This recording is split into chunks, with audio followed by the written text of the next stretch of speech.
What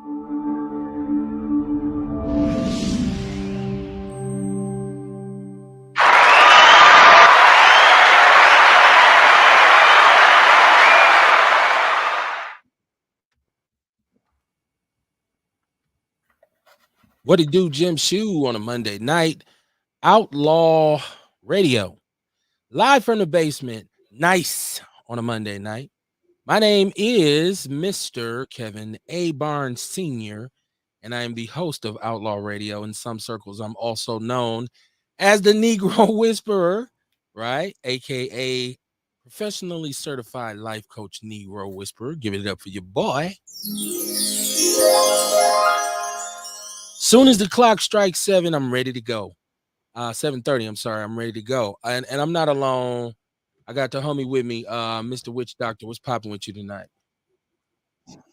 Peace. Life is what's popping, y'all. How y'all doing out there? Welcome to Outlaw Radio, where we talk that talk and we definitely walk that walk. Raising vibrations and elevating thought. Y'all better come on in. I'm trying to tell you I am the black woman lover, the black man's brother, the coach and teacher, the hood healer, the ghetto witch doctor. All y'all always go to wellness coach Kamar Carter. Peace, y'all. I'm also the one who brings you vitality and nature deter herbs and supplements. Y'all better come on in. Look, y'all, and listen, August 5th, House of Vitality. House of Vitality, y'all, at the Sherman Phoenix. Come on in. Soft opening. Man, get with me. How you doing, Kev? I'm well. I just want to make sure people understand how pivotal this is for you with what you do. You know what I mean? This is big. This is huge, man. And I want people to support, man. I plan on being there myself. So if you ever really want, I believe the entire Outlaw family is planning on coming. So if you like, you know, kind of see us in person, meet us in person. I don't know what that means to you, but we'll all be there. So it'll be a good day, man. It'll be good to see you get your issue, as they say. I see in the chat room, Dion. He was telling me before the show, he said, "Kick this motherfucker off, Kev." What's happening, man? What's up, Dion? He said, "I'm up in this motherfucker, no cap." Mr. Fonzarelli, what it do? What it do on a Monday night, my brother?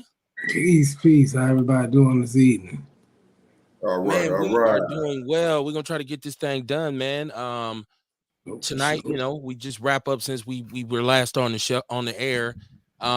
Really great shows last week, right? If you miss any episodes, you can always go back and look on the Outlaw Radio page. There is a page on Facebook, the People's Network with a Z. There's the People's News Network, and there is my personal page, Kevin Barnes. It's Outlaw Radio, man. Tell a friend and tell a friend. We talk a lot about what FBA, Foundational Black Americans, should be talking about. And I welcome anybody to join into the conversation. The phone number associated with the show is 262-202-5131. 262-202-5131. So I have to start out by saying, my brothers, come on, how was your weekend? What'd you get into? Man, my weekend was great, man. I had a great day. Saturday started out at the Foundry Market. It was dope day. I met some good people, you know what I mean, made some good money. I left from down there a little early so I could make it down to Garfield Days with the Black Chamber of Commerce. And I made it down there in time, you know what I mean? I got the van down there for a couple hours. That was beautiful, you know what I mean, man? My people out there, they hung out, they did their thing, the music, the entertainers, you know what I mean? The food, the vendors was out there, man. It was just a whole live thing, man. And no drama, no nigga shit. Yeah, no drama, you know. And then Sunday, you know, I hung out with a couple of the fellas. One of the OGs around here, he's in concrete, right? I'm gonna get him to the show and all that stuff too soon, but we hung out over his house, man, and had another live time. You know what I mean? It was a lot of getting back. You know what I mean? I don't get around often, you know, but when I do, man, it'd be a beautiful thing. Okay, sounds like you was turned, as the youngsters say. Yeah, I was turned. You was turned, right? You was lit, right? Yeah, I was litty. All right. You said litty. You should have just said jiggy. You went one worse than me. Real, what'd you get into this weekend, man? Man, actually, I rested. I was tired as ever this weekend. I don't know if my allergies been keeping me up, but I really ain't been getting no good sleep lately. So this weekend, man, I planned on doing shit, but I was taking like daytime naps this weekend, and the Oh day wow. just kind of escaped. Nothing wrong with that, man. I do that often. Ain't nothing wrong with it. Okay, I had a Daytime great nap is a beautiful thing, man. I'm telling it you. definitely is. I had a really great peaceful weekend. I'm glad that the drama was low key. There was a lot of festivities throughout the city. I hope people got to go out. Listen, it's doom and gloom, right? And like people complain, Milwaukee just shitty and did this, that. But I seen people out, like you mentioned, Garfield days. I didn't hear about anything extra spectacular, you know, going on down there. So everybody seemed to have got there and got home safely.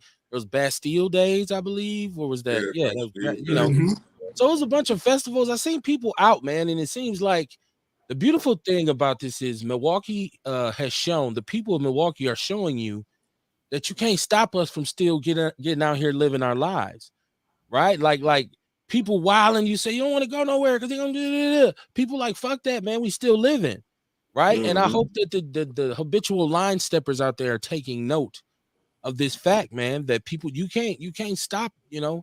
The people are gonna be like, look, man, we gotta get out here and live our lives.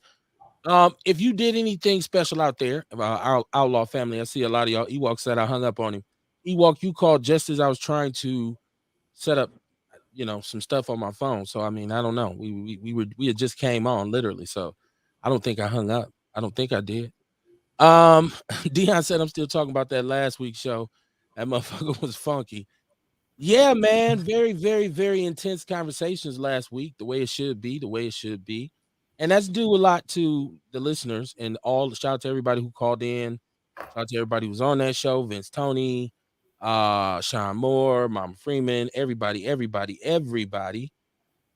Crystal Ship, Control C, LLC in the building. She said, "Good evening, good fellas. How you doing, my sister?" Shout Peace, out to peace. Control C. Hey. Erica Hunt. She said she had a blast this weekend. That's what's up, Erica. That's what's up. Shout out to Erica. Erica's a supporter of the show. She said hi. Ruben Anderson, my brother, how you doing? What's going on? What's going on? What's going on? Like I said, man, a lot to talk about tonight. You know, I wanted to start because the conversation was centered around a couple different big issues in the community last week, and one of those issues was the 2.2% tax increase and the controversy around the aldermen signing off on it, the common council signing off on it. Mayor Johnson followed suit. The county is circling its wagons right now to sign off on it, and so you know everybody feels some kind of way. And you know, even some people said, you know, Kev, what do you think? I felt like it was like a soft stance on Milwaukee's part. I felt like it was a little bit cowardly because I think in any kind of fight you got to throw a punch, don't you? Right? Like I felt like we didn't throw a punch. I just felt like we got smacked around because to me it's as easy as saying, "Hey man, the deal is the deal." Okay, with the money and whatnot. But take the bullshit off. Take the bullshit off. This anti-woke, you know, America always has something all the way back to the Red Scare when you was going after people saying, "Hey, communists, they're communists." Like we always find a way to vilify ourselves, man. And you know, this just I felt like it was an insult. To me, I took this as a slap in the face for people of color in Wisconsin to add this and say, well, we don't want any of this money to go to diversity and inclusion and this kind of thing and these woke initiatives. But it's not your money. It's the people's money. You had a $7 billion surplus.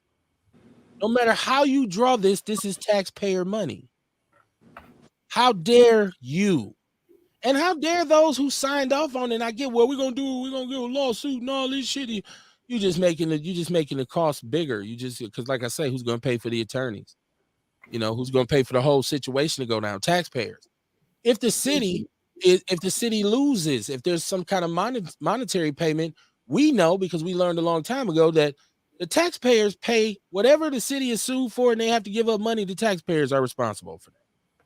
So either way it go, you getting fucked basically. So I just felt like it would have took but an ounce of courage to say, "Hey man, take that shit off." I know that, take that off. There's no need for that to be there. Wasting money. You're really talking about wasting money. And they said no train, which I'm cool with.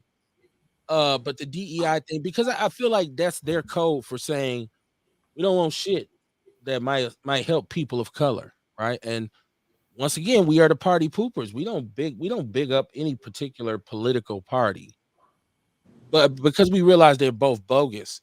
But the Republicans were intentional about this. I don't want people to miss that point. You talk about and if there's blame to be placed on the Democrats is that I didn't see any fight back. Maybe Mayor Johnson has spoke out against this in certain places, but he didn't even pinch the bitch, right? Like they signed up on this like fuck it, we beat y'all got us. Instead of saying no, are you really gonna allow us to go bankrupt so that there will be no DEI investment? That's really where you at? That's that bullshit. It's bullshit. So it's signed now. And of course, as people, we got you prepare to move on. You prepare to say, okay, I got to deal with this shit now. But it still stings to me that we still are in a situation where our leadership downtown is so piss poor. It's just troubling to me. Juice lady in the building. What's going on, sis? Well, dog. You throwing up gang signs tonight, right? Okay. She representing. We were talking about fingers up in a while. We was talking about, the beautiful weather we had over the weekend and everybody got out. I know I got to do some stuff in my garden. And as usual, when the sun comes out, meat goes on the grill. I know my neighbors be like, we hate this dude. Like anytime the sun is out and it's Saturday, it's smoke coming out his yard. What'd you get into, Courtney? Man, I was out here kicking it. I was at the Garfield days. It's like I did a lap around Bastille days and it was good. I had a great weekend. By the time I got home, I had all those different inboxes and, messages on my dating app. Like, I just seen you in the world. You was so fine. Shut up. I know. Uh-oh. So it was good, though. Okay. It was the weekend. It was good. Got your recognition.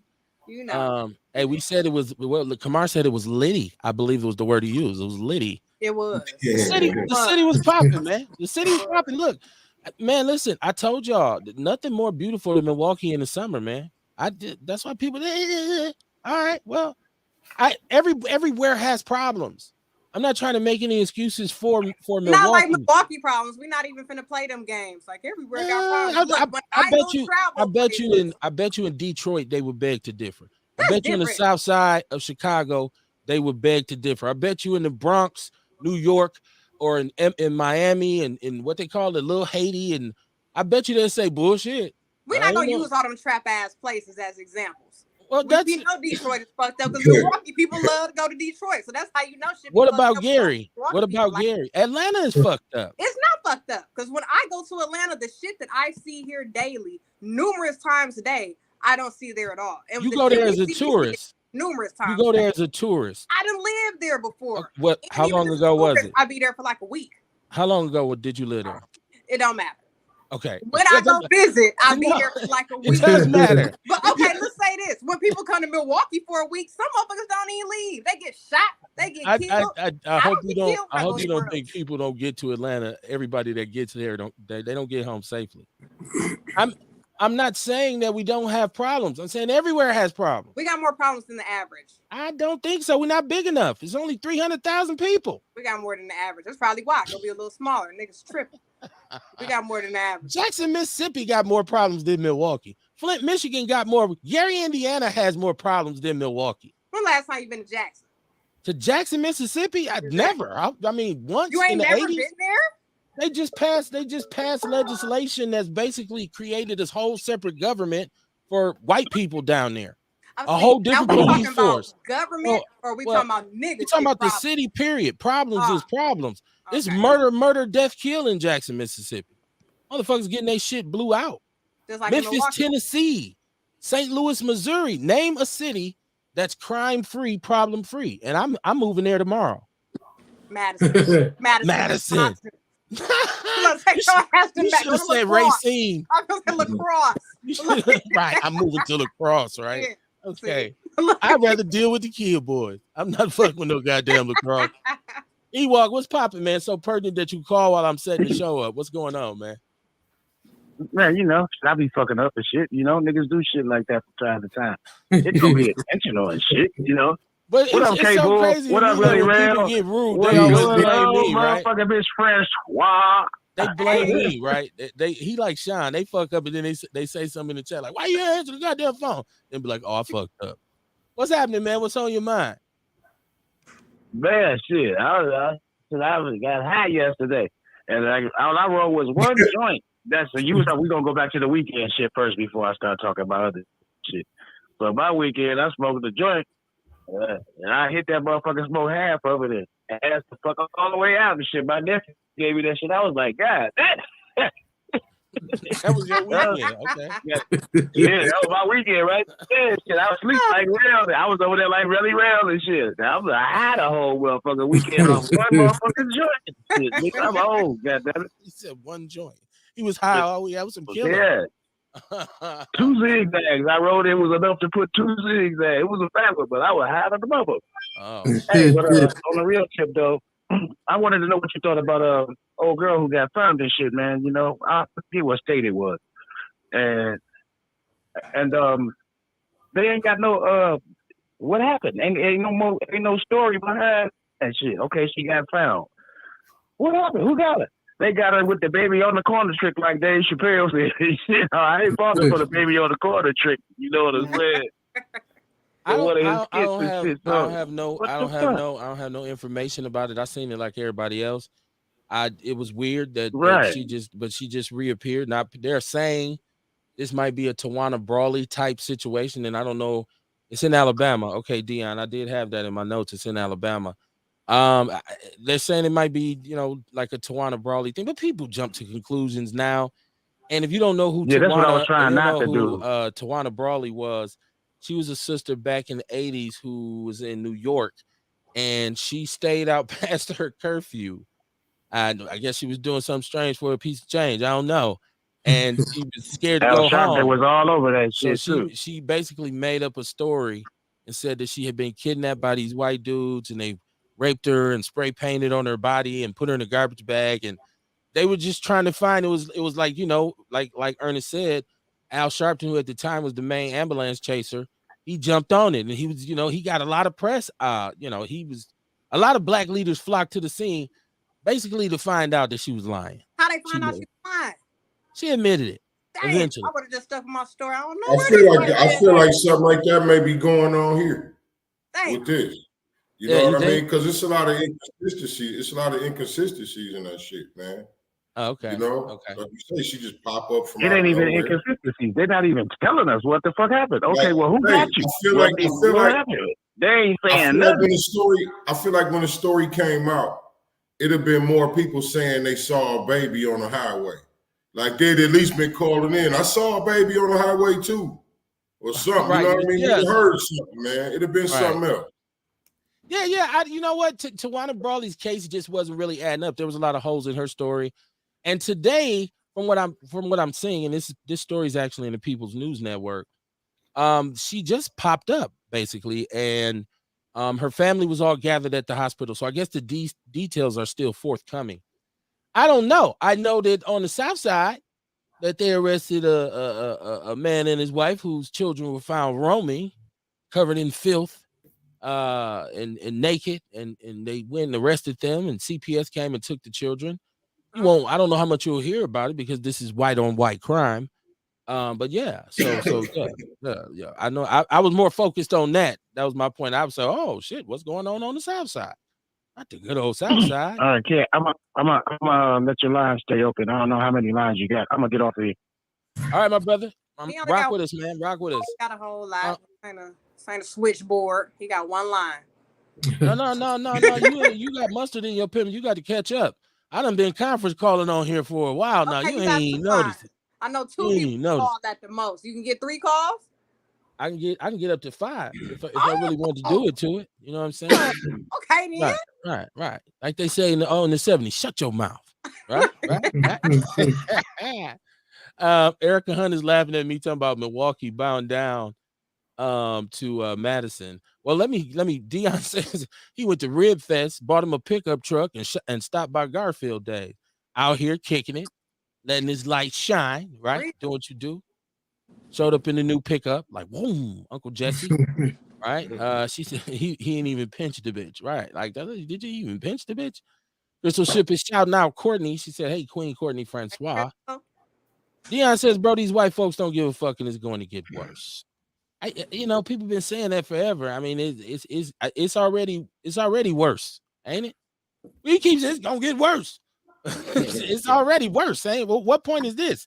Is this pre-worse? I don't know. I'm waiting to see. Like, I'm like, damn, how much before it gets worse than this? What are you expecting? Right, it has more. I don't know. I don't know. It ain't never. He said, shit, they better be careful because you'll bust their ass out. Because you will bust their ass out. Who we talking about, Dion? Who I'm busting out? Oh, maybe you talking about, I don't know, maybe me. And maybe it's the guys that was inboxing me. Maybe that's what you're talking about, because oh shit. Oh shit. Right? Monkey shit. I had forgot all about that. Oh, that's the shit we steer clear of on Outlaw Radio, right? People's personal lives, right? We stay away from that. That's not popping. She said they better be careful. Okay, I get what Dion is saying now. Like, oh wow. Crystal Ship said, don't do the south side of Chicago, and they know it's wild. Right? She says, it's no city crime-free. Madison has trafficking issues, she said. Erica Hunt said about the Tawana Brawley rip her out the bag. She was acting brand new. She sure was with spray paint on her. She's in the, I don't know, once again, it's a hip-hop thing. She's in the Fight the Power video. If you watched it, you got to know who she is though, because they're in Bensonhurst, in New York doing the video, and this was in the 90s and the 80s. Bensonhurst was a high, like, intense area because the Jewish people and the black people there was going at it real tough, and they actually killed the young brother over there for no reason. So Al Sharpton, once again, he was over there, but she's in that video. This is before she admitted it. She's wearing all white at the end, and she's kind of like dancing along, and it's like, okay, that was the first time I had ever seen her. Let me see. That's Tawana Brawley I'm talking about.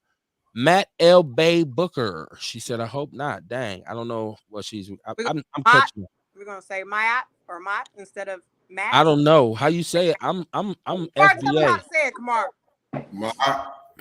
What'd I say, Matt? That Matt. Yeah. Shit. I'm from America. I'm FBA. I don't know how to say these things. Excuse me. That'd be like if Tushumba Wama Boomake called in. I wouldn't know how to say his damn name. You just said it though. You just said it, so you got it. I bet you that wouldn't have been how it was spelled on the paper. I bet you, like, that's not how you say it, young man. She said, wait, she faked her kidnapping? I don't know. Are you talking about Tawana Brawley? Yeah, she faked hers.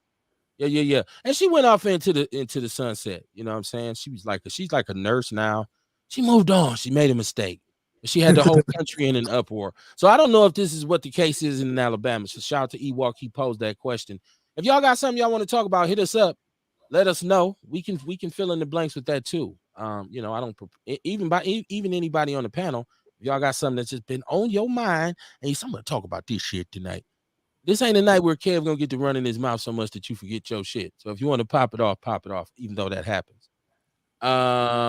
Erica Hunt said her and Sean be on the line at the same time. I've had, come on, man. Like, I really do this shit. Like I've had, plenty of people. Open, my bad, Kev. I didn't know you was all high tech over there. Right. I mean, it's okay. Mama Jenkins, how you doing? She said, good evening, my Outlaw family. Let's make it do what it do. A lot of shit happened in the city and a lot of money this past weekend. I wonder how much came to the inner city.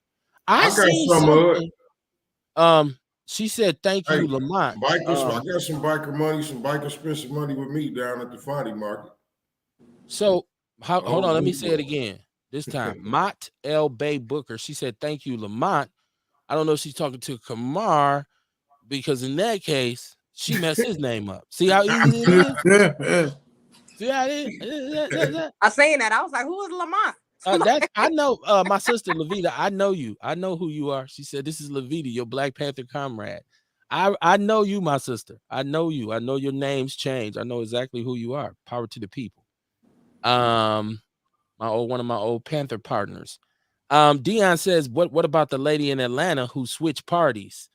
I once again, you'd have to give me more information on what's going on in the the ATL.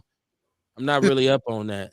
I didn't mean you muted Courtney. Oh, it's a politician down there. I forgot what her role was, and she was part of the Democratic Party.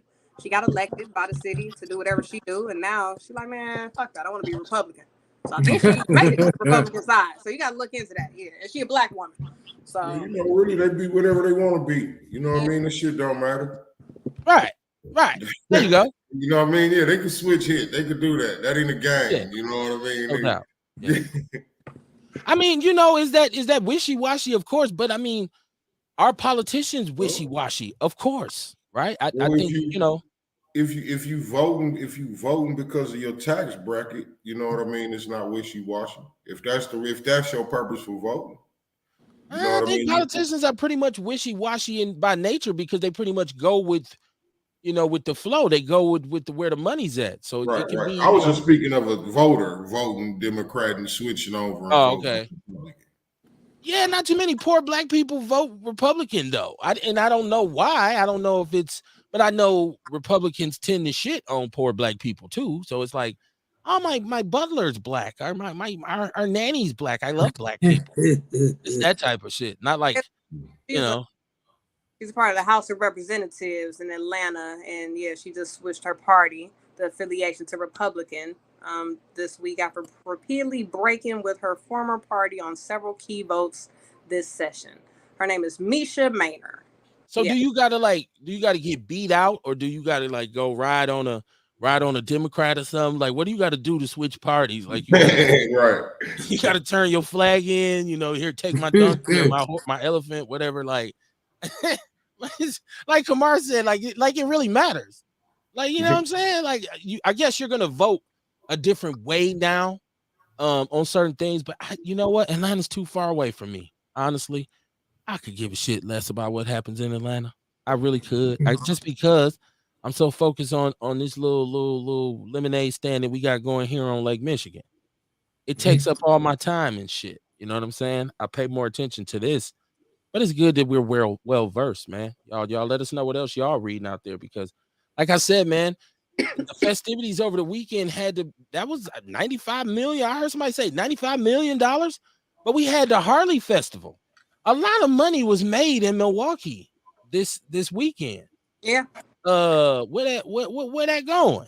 Where that going? To the white folks. They weren't messing with us. Well, I mean, if you begging for money and you gonna make us bear the brunt of getting a loan. Hey, why don't we figure out a way to get money out of them? Our own damn self. Create our own events, create our own venues. Because like I saw a bar in down there on Keith, right? They actually did that. They created a meetup spot for the Black Harley riders. You know what I'm saying? Uh-huh. So what I'm saying is, you know what I mean, with these events and shit like this come around, we got to get creative and using our advantage too. You talking about the black people, the Throttle Twisters place? Well, it's been a biker bar here for a long time. I saw something about. No, I'm talking about over on Keith. I think that's where it's at. Is it on the 11th or something like that? Yeah, it's called Throttle Twisters. It's always been a black biker hangout. I thought you was talking about that bar on North Avenue, that biker bar on North Avenue. I don't know, man. I don't know. I don't know, Kamar. I don't know. I don't know. Yeah, it's a bar over there. I want to say 11th and Keith. They painted up like for the Packers and shit. You know what I mean? It's just a green and gold bar over there. But they created. I don't know if they do it every year, but it just looked to me like they created an event, you know what I mean, money, where they will be able to benefit off of the Harley Fest. Got some money. But it's it's a lot of black bikers here, and I know I went to that cigar lounge above Brownstone that the dude G owns, and it was a lot of black bikers. Not a lot, a few came up there because a lot of people were out and about in the world, but a lot of black bikers they drove up here from out of town, Florida, Atlanta. So, but a lot of them still want to go on Brady and be with the other bikers. So it's like if we could somehow get in those areas and still make them feel comfortable and make shit for them, that's the type of shit we got to do. Because they still want to be on Brady with the other bikers. So it's like we got to somehow make a presence over there as well. Kev, you know what I mean? We got to stop waiting on handouts. We got to stop looking for that shit. We got to start creating our own shit where we could make our money, man. Yeah. Well, hold on though. The I don't people ain't think giving us shit. I don't You know think what I I mean? don't think the fact that we pay taxes and we pay taxes, so I think there should be an expectation that some of that money comes back into the community, whether it be services, what have you. I don't think that's a handout. I don't think saying, "Hey, man, if we paying the taxes, we should be reaping the benefits." What was you saying, Courtney? No taxation without representation? That's right. I thought so. The purpose of us paying taxes so that it would secure certain things around the city. I don't look at that as a handout. Now I get you saying we do need to, on a grassroots level, get down to getting our bread and make sure we check a buck for ourselves. I totally agree with you on that. But I don't think to say, hey man, if y'all made $95 million and you got us kissing Madison's nuts to get to borrow our own money back, then we need to know where everything is going. I want to know where everything going from now on. If you're gonna make me get down, right? They said get down and lay down. Who gonna answer these questions? We need to treat them like the door Well, checkers at Walmart. Hey, where the receipt at? Can I see? That's a good question. Stop What you can spending. do is Yeah, you can put stop enough spending pressure on your local representative to start demanding audits. Yeah. Say we want a public audit. I mean, and these geniuses downtown are. I mean, even because I know they don't really want no change. If they just got together and said we want to audit the city, if this is what's happening, let's audit. Let's see. Let's let the people, because it's all about being transparent. So if you ain't got nothing to hide, you ain't got nothing to hide. But I think what you find out is, like Mama Jenkins said, is that there's a coffer that they have with moolah in it just for a rainy day that they're sitting on. Because we could have said take the bullshit off and lived off the coffer until they, you know what I mean? Until they did right. But once again, it's wishful thinking. And that's just, me. And please don't mistake my opinions for anybody else's on the show. I express what Kev thinks, right? In the mind of Kevin. That's pretty much what I do. Everybody else is their own kind of hot mess.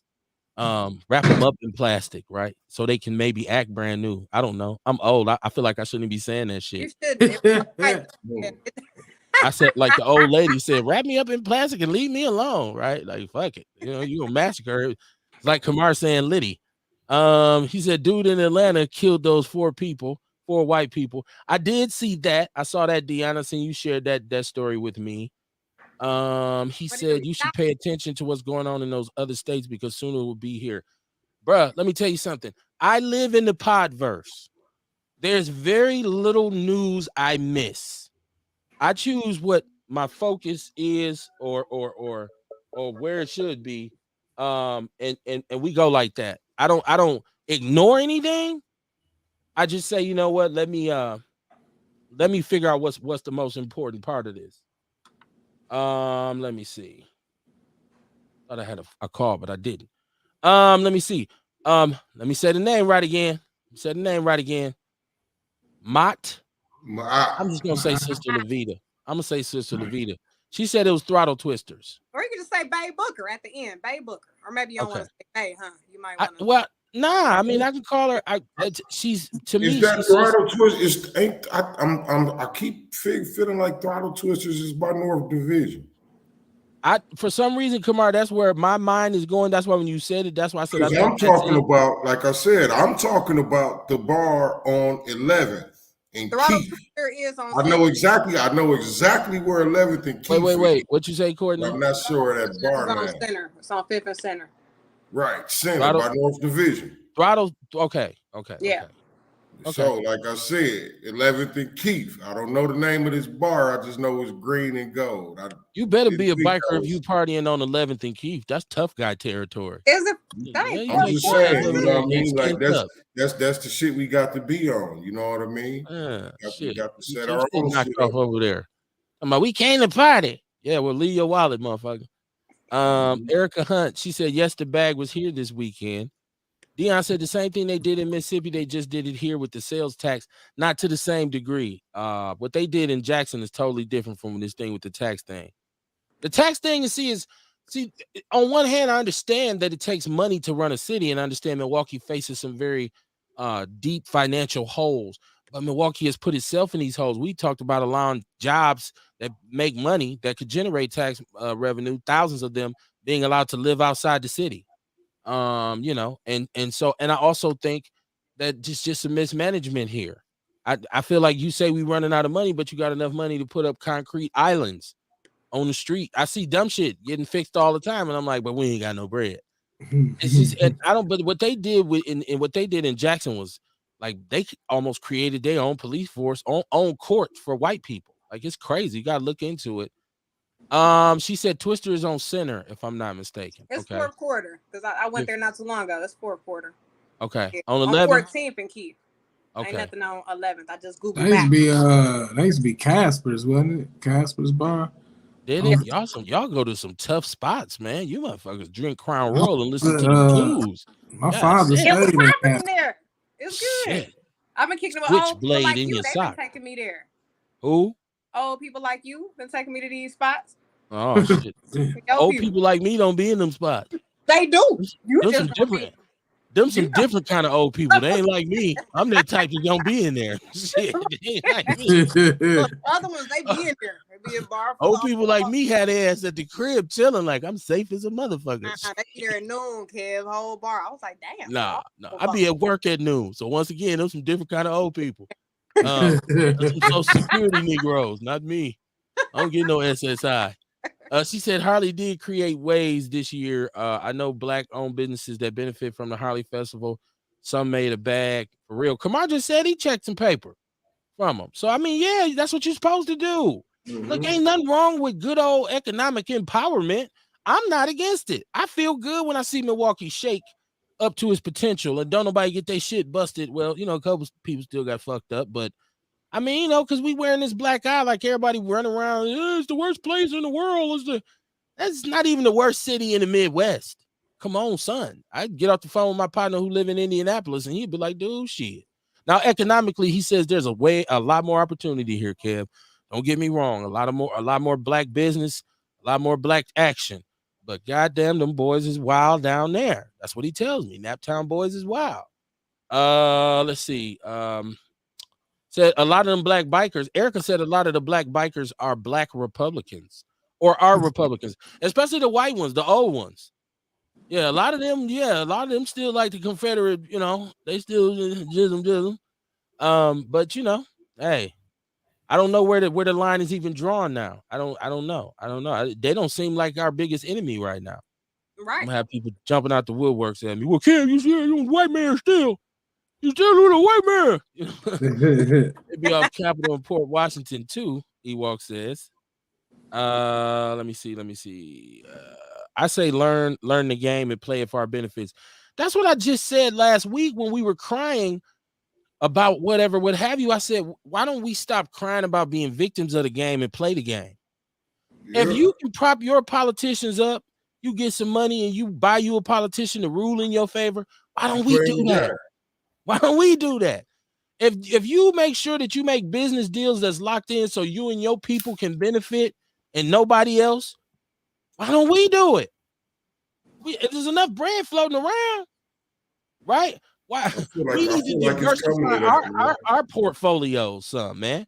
I'm not a white man blamer. Oh, the white man. I feel like it's coming to that. You know what I mean? We gotta relearn how to do shit all over again. We got to learn how to work with each other. We got to learn how to live with each other. We got to learn how to critique each other. I just think all that shit is coming. You know what I'm saying? It's coming. It's just a working process. It took a long time to get this fucked up. You know what I mean? So it's gonna take even longer to get back right because we got to relearn shit. You know what I mean? That we done learned. I think we're closer than we was. Relearn shit, huh? I think we're closer than we were because there's more knowledge and more information out here for us that we got access to now.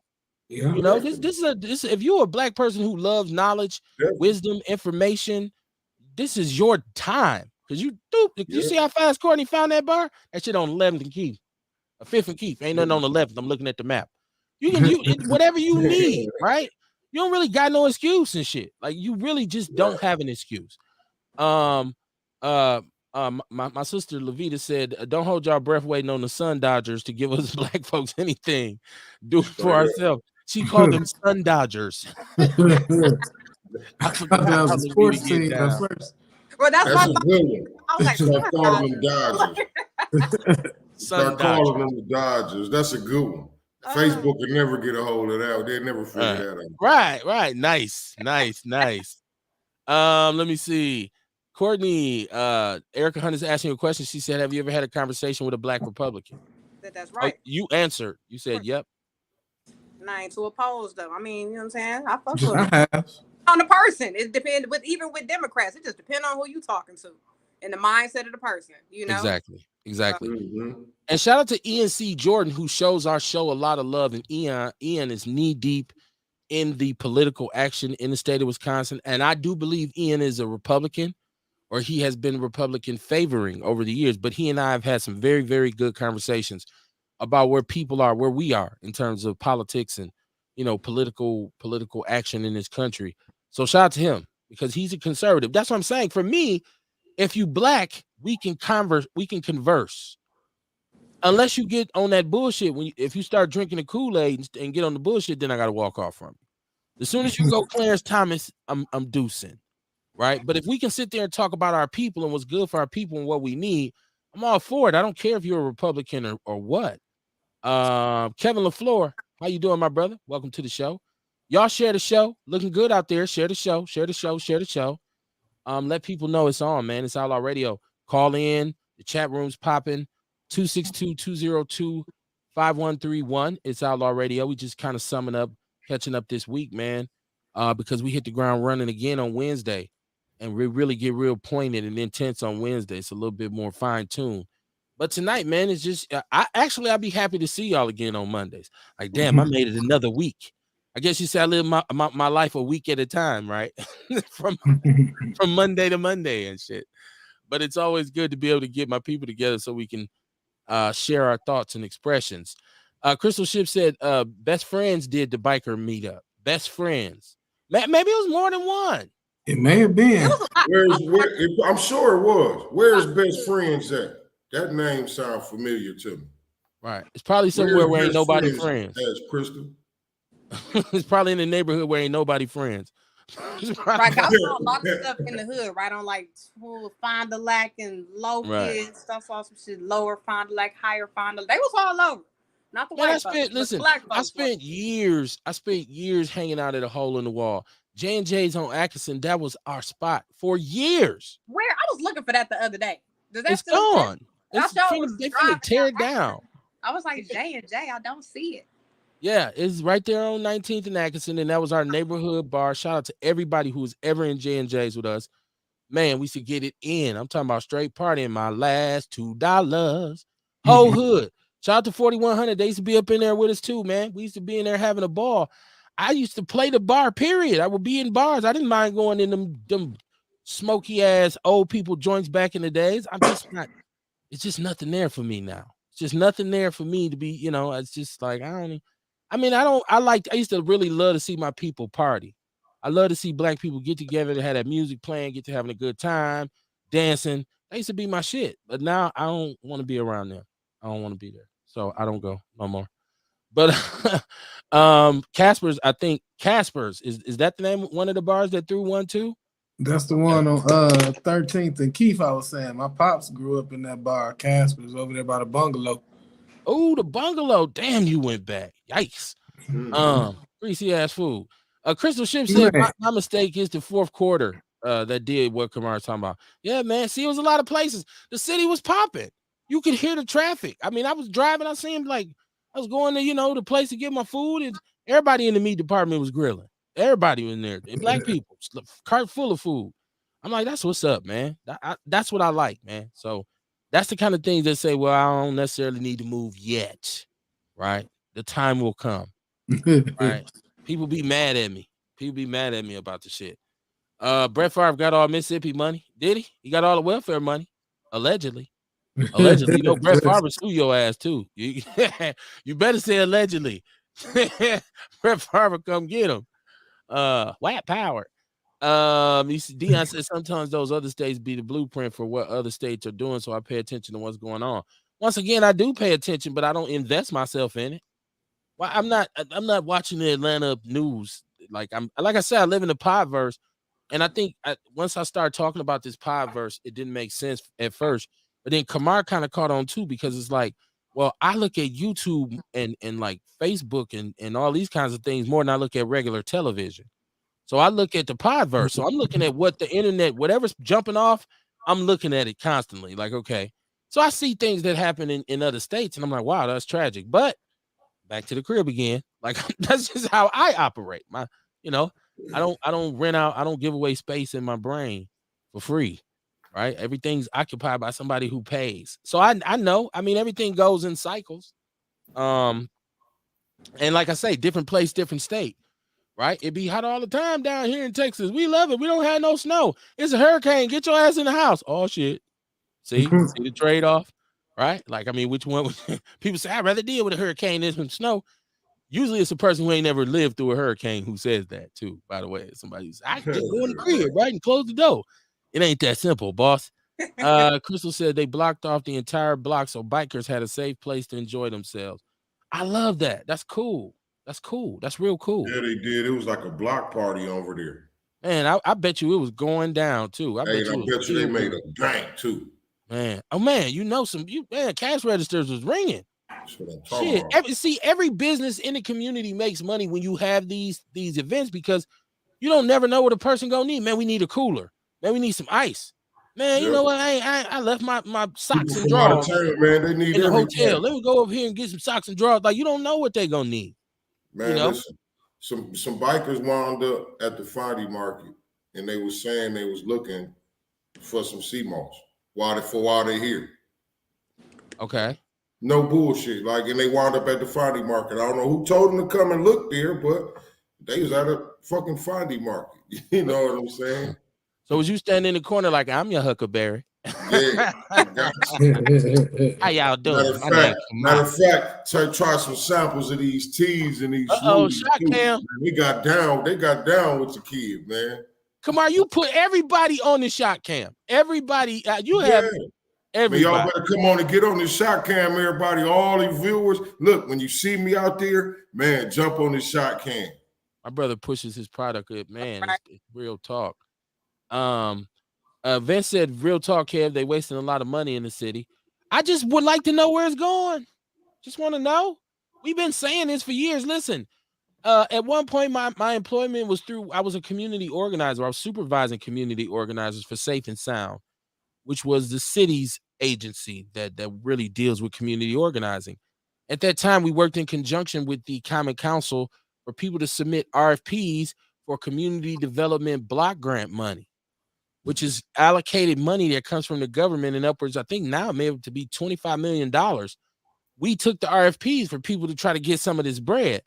And so I started saying, damn, 25 million, it doesn't look like that investment for the area that is designed for. I'm like, I don't see where they putting it.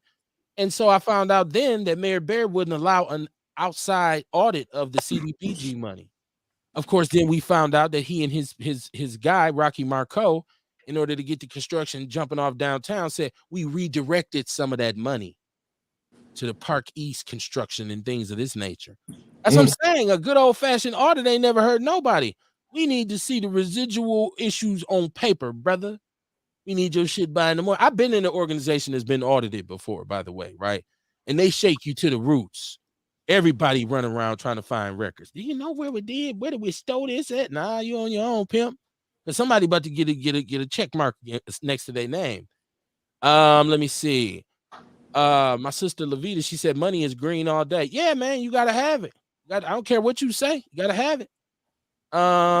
She said, I'm not opposed to the Republican Party. That's Courtney. Republicans, the Republicans flee. Go ahead, say what you got to say then, Kev. The Republicans freed slaves. Say that shit you said, Kev. Right. Say that shit you said. Let's be easy with the Republican freed the slave narrative. Okay, we'll take that out there. We started as Republicans. Well, we didn't. The Republicans started out fucking with black people. We wasn't shit. We were still slaves. Very true. So we wasn't. No, we wasn't. I was a Republican. Nigga, what you say? I said I like Republicans, boss. They wasn't letting us join. But then you have people say, well, we started out and they did to free the slaves, but then they also split when it came to the civil rights, which flipped everything back to the Democrats. So you got two different beasts. If you start looking at who was really standing on those Jim Crow laws forever and ever and ever, it was the Republicans, the Southern Republicans. So that's why we said then black people became like, oh, well, Democrats like us. And they say, yeah, come on, niggas. Come on. We got y'all. Come up north. We got jobs. Y'all just going to have to live in the slums. Come on here, boy. Right. Come on, boy. Come on, boy. Come on here, boy. Go back and get your heifer. Bring her with you. Crystal Ship, she said, Milwaukee has been nothing but a blessing to my life. Hey, that's what's up, man. I like to hear that. Somebody get. And I want people to know, don't be mad at me. Right? People be having an attitude about me just because I like Milwaukee. Like people be like, I have friends who literally call me curse words. Man, you was a dumb son bitch, Kev. What the fuck you stealing me? I'm like, bruh, I'm good. Like I'm just, I don't, when the time comes to leave, I'll know. I've left before. It's funny that I left this city a long time ago and went off to school, went to a place where I didn't know nobody, far away from home, and some of these dudes hadn't even never been off the block before. But now they tell me I'm scared to leave because they done went to Vegas. They done went to Mexico and spent all their money and shit. And now you scared to leave. Like, dude, I was gone before you hadn't even thought about it. You hadn't even freed your mind yet. So yeah, it's funny to me. I laugh at you guys. I laugh at you. Let me see. She says, this is Erica. She said, who black Republicans are a big threat. Are they? Are they? I mean, because the ones that have drank the Kool-Aid is just coons. So, I mean, you say, well, coon is a big threat. Is he though? Because ultimately he or she gets exposed and disposed of. Name who's in the Coon Hall of Fame? Who's in the Coon Hall of Fame? Which coon lasted forever and was successful? And white people say, well, that was a good nigger. Usually they gonna find some shit on them before they die, and they gonna get rid of their ass. So I don't know. Is Clarence Thomas headed towards the Coon Hall of Fame? Thomas, that's who they gonna root for. That was a good nigger to them. That's what they're gonna say. He was a good guy. Right, yeah. He was very affable Negro, very good Negro, very very intelligent Negro. Maybe even who was our sheriff? Maybe even Clark. God damn it, they might. Clark is trying. Clark is trying. He's swinging. He's swinging for the fences. Right? Yes. David Clark. Because man, come on. Were you here when we would do Coon of the Week? I used to do a segment called Coon of the Week. No. I'm telling you, I had do it for a minute.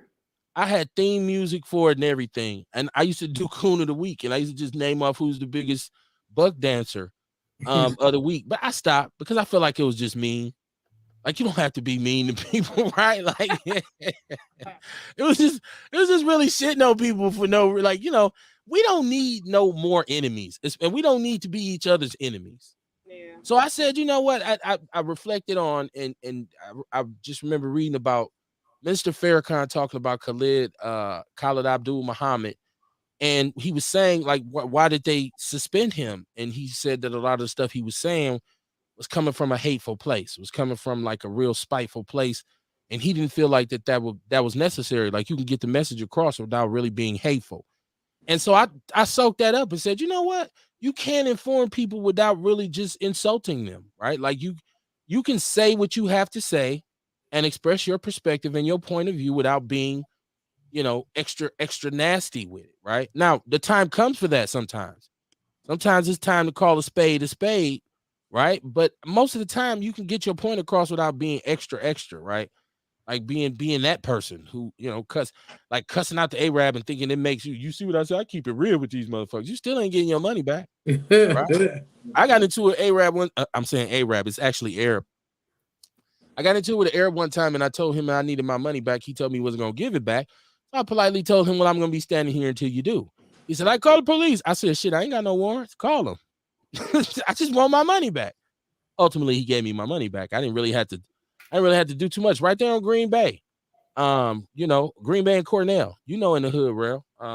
And he actually had come from behind the window because I was on my phone while I was paying for my gas, and I guess he thought he was taller. I don't know what he thought, but when he came from around the window, he was like 5'4".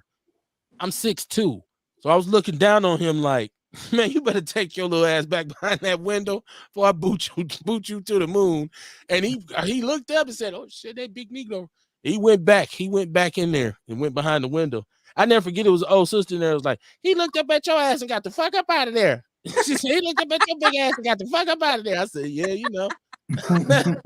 But no, he was about to get battered and bruised, man. What is you doing? He came running behind the things.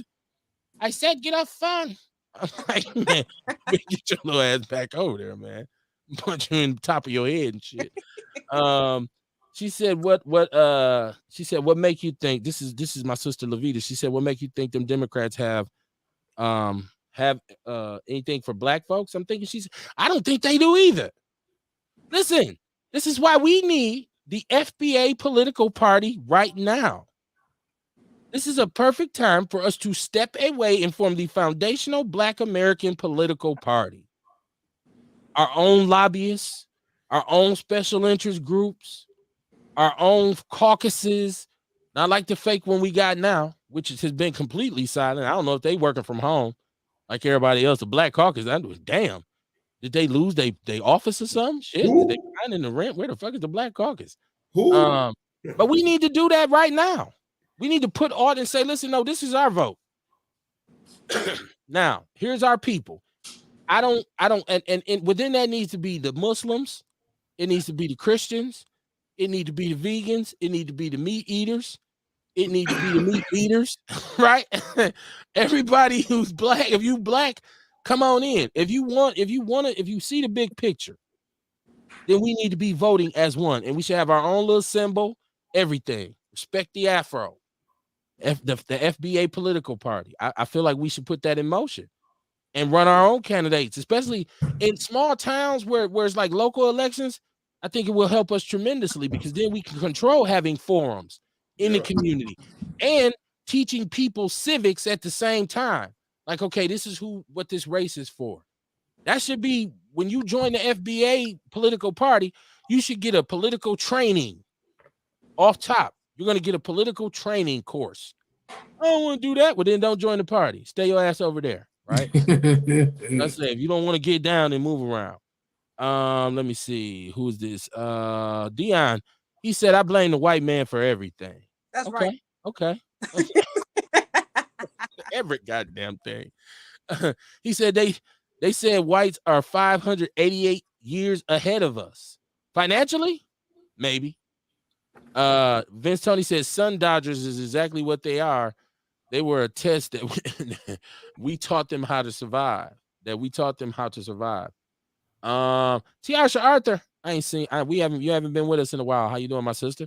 She said fourth quarter used to be best friends, and they are now in the old Caspers, and Mr. B's had something for them on Saturday and Sunday. Oh yeah. Damn. Had two up there. Yeah, that's a breakdown, right? I'm talking about some black folks making shit happen, man, for ourselves. Yeah, and I don't know what it is. I seen the young people put up a post like, y'all old people be talking shit about us, but it be old niggas fighting in Mr. B's. They be having some knockdown dragouts up in there. I was, damn, I'm glad I wasn't there. Yes, it's wild in there. Hey, ain't you and Keon Jackson from WNOB? Ain't y'all about in the same age range? Because that's who took me to fourth quarter. And that nigga's y'all age. I know he is. Yeah, but you know, everybody my same age ain't like me though. I know that, Kev. We know that, Kev. Some of these dudes, we the same age, but you know, that's not. We move differently, man. I'm entirely a Capitol Drive dude. We move differently. It's something to it. People don't think it is. We move differently. It's just how we move is totally different. So, and shout out to Keon. We probably the same age. Musically, we probably can identify, but nah. Ain't Dion the same age as you? And Dion, we know he's still a whole gang banger and shit. So, well, no, Dion's a truck driver. Slash gang. He always say he's a GD gang banger. He represents, but Dion also laughs like, yeah, man, them poor people need that, man. I'm going to buy me a pickup truck and eat some ribs at Rib Fest. Yeah, Dion is a truck driver, man. Dion is a champion of Dion. I know he cares about the people, But Yeah. Dion he know. I don't, and I get what he's saying, and a lot of brothers who I know from the streets who still kind of stand on morals and principles. I know a lot of older dudes who still claim they neighborhood. They still claim they little whatever, because for a lot of them, it gave them some structure in a place where they didn't have any. And that's the reality of what that used to be in Milwaukee in terms of you was gang banging or you was a gang member. You you had to be real about that shit because you got your ass whooped. Like people, man, you got your hat turned the wrong way, car stop. Oh shit, you finna get knotted up. You had to be really about it, and the dudes who was really in that life wouldn't accept you if you wasn't. So I know a lot of dudes still, dudes got tattoos and all kinds of shit. And now and then you might catch me throwing up my little thing. You know what I'm saying? Fingers. Okay, Kev. My wife be like, sit your old ass down. My kids be like, Daddy, you're not a gangster. You're a father. You went to every PTA meeting we ever had. You doing donuts with Dad. I'm like, hey, you right there. Shit. I still had my hat to the left though. So I felt like I was thugging it out, right? Mama Jenkins said, I kept saying, let's go buy all the water and sell it for $1.25. We will make a fortune when the RNC comes in August. We need to be, I don't know what that is. It might be an emoji. I can't see it. All we got to do is get our cousins on all corners downtown and be ready for the RNC convention. We don't need no permits. I will start this week, but we got to get done. We got to get done. We got to get some of this money. Mama Jenkins wants to buy a bunch of water bottles and put Outlaw Radio labels on them and get a booth and for us to get a booth downtown and set up during the Republican National Convention. Oh, It's starting to sound really intriguing to me. We should. It really seems like something that it would be crazy for them to see this and be like, what the fuck is this? Now, what if we would have did that during the biker week? How do you think them little white boy outlaw riders would have felt? Would you feel like we was taking a shot at them, or what they realized this is black outlaw? Do you think it would have caused a problem if they would have busted? I mean, they may have said when you say outlaw for them in the biker life, that means something in the biker life when they say outlaw biker gangs. Right. But I mean, I would just explain to them how I when I can conceptualize this show, the way I used the term outlaw was totally different. Ours is more in a Tupac sense of, if you've ever heard that song, and I don't know if everybody's heard Me Against the World, but if you ever hear the song Outlaw, ours was more about that, and it was about the fact that we were not worried about being politically correct, and we weren't worried about making everybody happy or being popular. I don't know, like you want to start a show, but you don't care if you're popular or not. That was kind of like our mentality. Like, we're gonna say what we want to say, and and still to this day, a lot of people don't mess with us. Some people do. Shout out to everybody who does. Tone Deaf Podcast, Ticey Gossi and my sister Samantha Collier and Control C and all these people who give us love, everybody in the chat room. But there's some people who just don't rock with us. Them do some outlaws. They don't fuck with nobody. They don't go to nobody's shit. They don't show up at nobody's shit. Right? Like I love the anonymity. But yeah, I tell them bikers in a minute, you motherfucker, you don't own the word outlaw. You don't get your ass out of my face. 40. For real. Leave me alone. She said they party until 2 a.m. Man, celebrate good times. Come on. Love it. That's what's up. She said the water man sold a lot of water. I bet you he did. I'm sure anybody who was down there, if you had hot dogs, if you had popcorn, if you had peanuts, you made some paper. That's called being in the right place at the right time. Kamar tells us all the time when there's an event, Kamar say, I did a little vending, check the bag. He let you know. That's what you do. You set you up a table with your wares on it. Like, hey, somebody come through talking about, y'all know where I can find some CMOS? What's happening, man? Step over here. Or dude used to open his coat and have like 50 watches in his coat and be like, yeah, check this out. You need a watch, man. That's some old shit. You don't even see that no more. He said they need them $40 hollers. What's a $40 holler, Dion? Please explain what's a $40 holler for. Is you talking about the oral from the? I don't know. He said $40 hollers. I don't know. I don't know. I know what we used to call a $40 holler. I don't know what they call it now. Lavita says, look at Milwaukee, it's in disarray, and Democrats are running to the city to garbage. We paying higher taxes. Well, see, that's just the thing that made even the whole let's bow down to Madison, right? Because if I'm the mayor, I'm gonna say, so you gonna let us go bankrupt? Y'all got y'all convention coming here. Like you, Even though they say, well, shit, they'd be gone by the time this shit hit.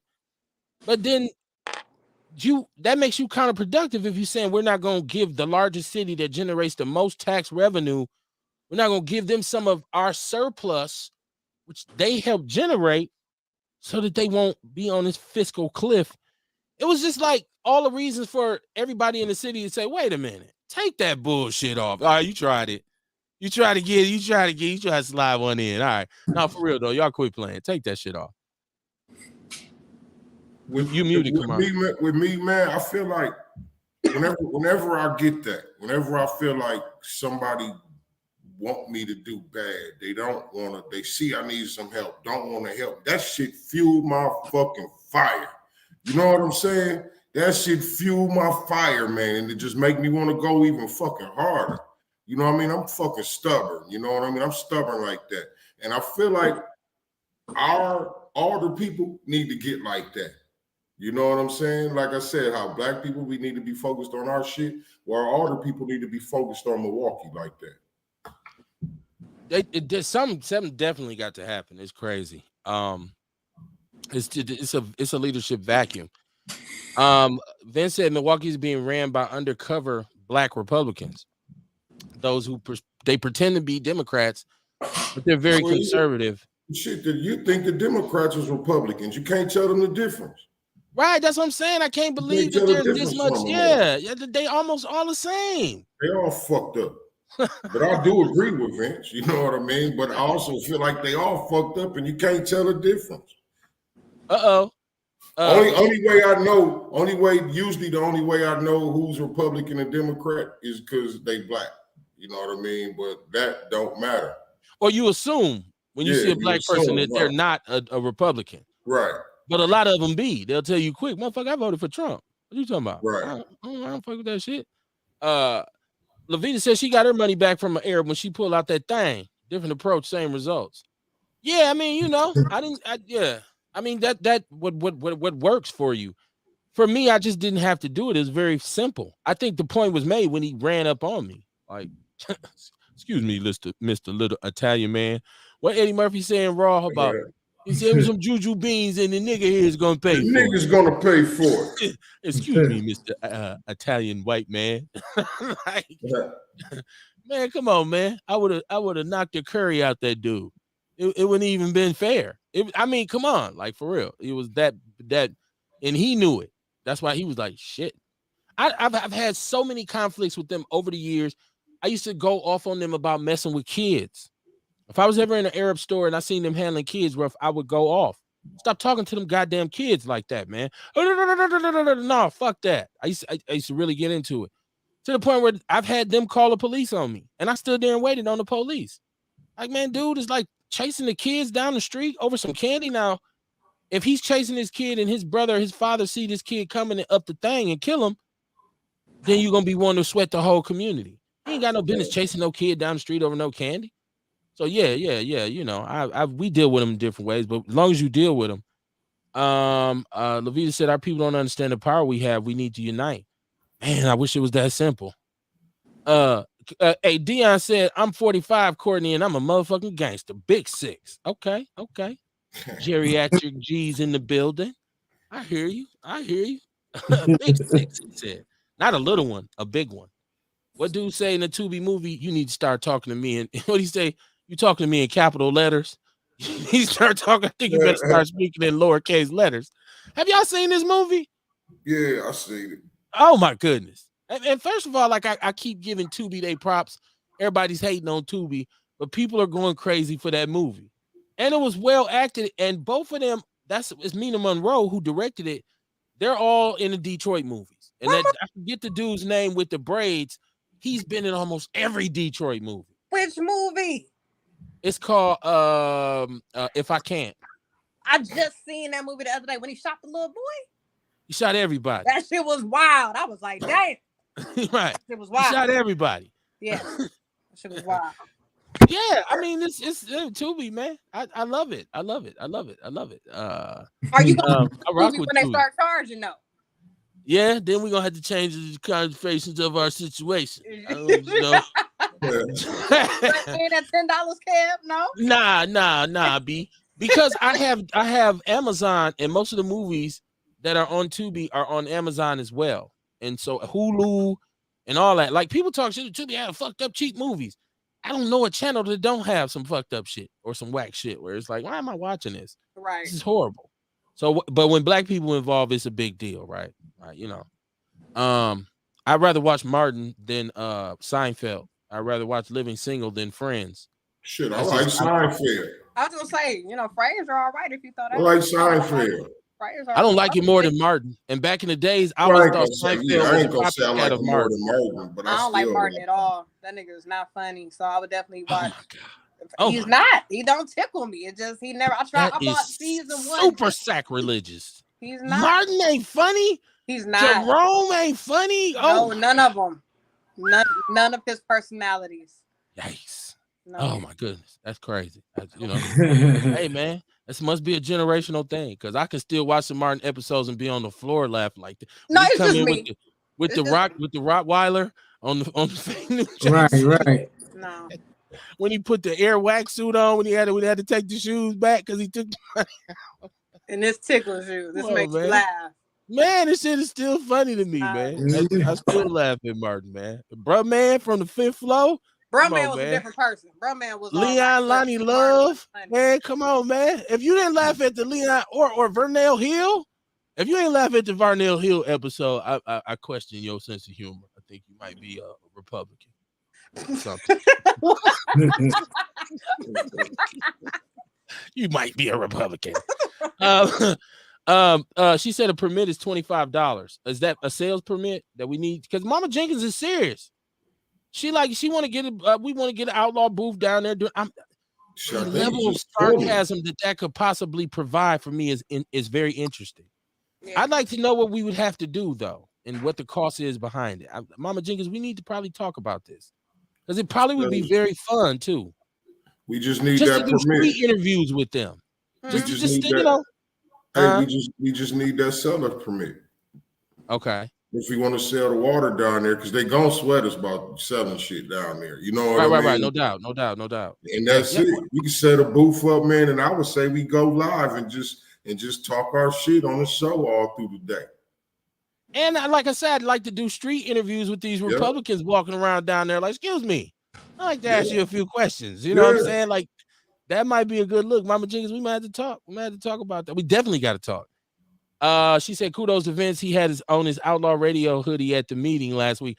I heard Vince was wearing the colors. I heard Vince was representing. I heard Vince was up in there like, I said, okay. Somebody called me and said, man, Vince had an Outlaw Radio hoodie on.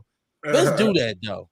Vince has done that multiple times, man. Shout out to Vince. Where our hoodies at? And our shirts. I mean, you want a hoodie right now? I know we've been asking for the longest. You've been saying you would provide them. And nobody's ever really asked for one. I kind of promised them, and they'll come. So now you ask them, do you want one? You said you was gonna get us one. I said, I did. When we get them in the winter, we must be waiting for the fall to kick in, huh? No, you know what, Courtney, to be honest with you, I haven't even done any Outlaw Radio t-shirts this summer. Because we just haven't done shirts. That's the only way I can explain it. I got a few for Mama Jenkins. That Can we get some shirts by the time when is the opening, Kamar? Can we have shirts for the opening? August 5th. August 5th. Okay. August 5th. Well, how many days? Let me just do my arithmetic. Right. Look, count that down. Can we have some shirts by then so we be there? You got to carry the one. My fingers up. And then move the 2 over. Right. Okay. I got to get everybody's sizes. Erica said, I'm protesting outside the Republican events this year. Union. Say House of Vitality. House of Vitality. August 5th. Let me see what I can do with that date, though. We might be able to turn something around by then. Hold on. I don't know. I have to see. Yeah. I gotta go talk to the boss. I don't really control the outlet. My wife don't like the way I do business. So she'd be like, yeah, I am. Because I'll I pay the employees later. I'll be like, where our check at? I'll be like, it's coming, nigga, be patient. It's horrible. I'm a horrible person, I'm telling you. What you talking about, Dion, at Pound Town? You still on the Pound Town? You thinking with the rounds. You too old for that. 5 in the gangster, so I told you. He said big 6.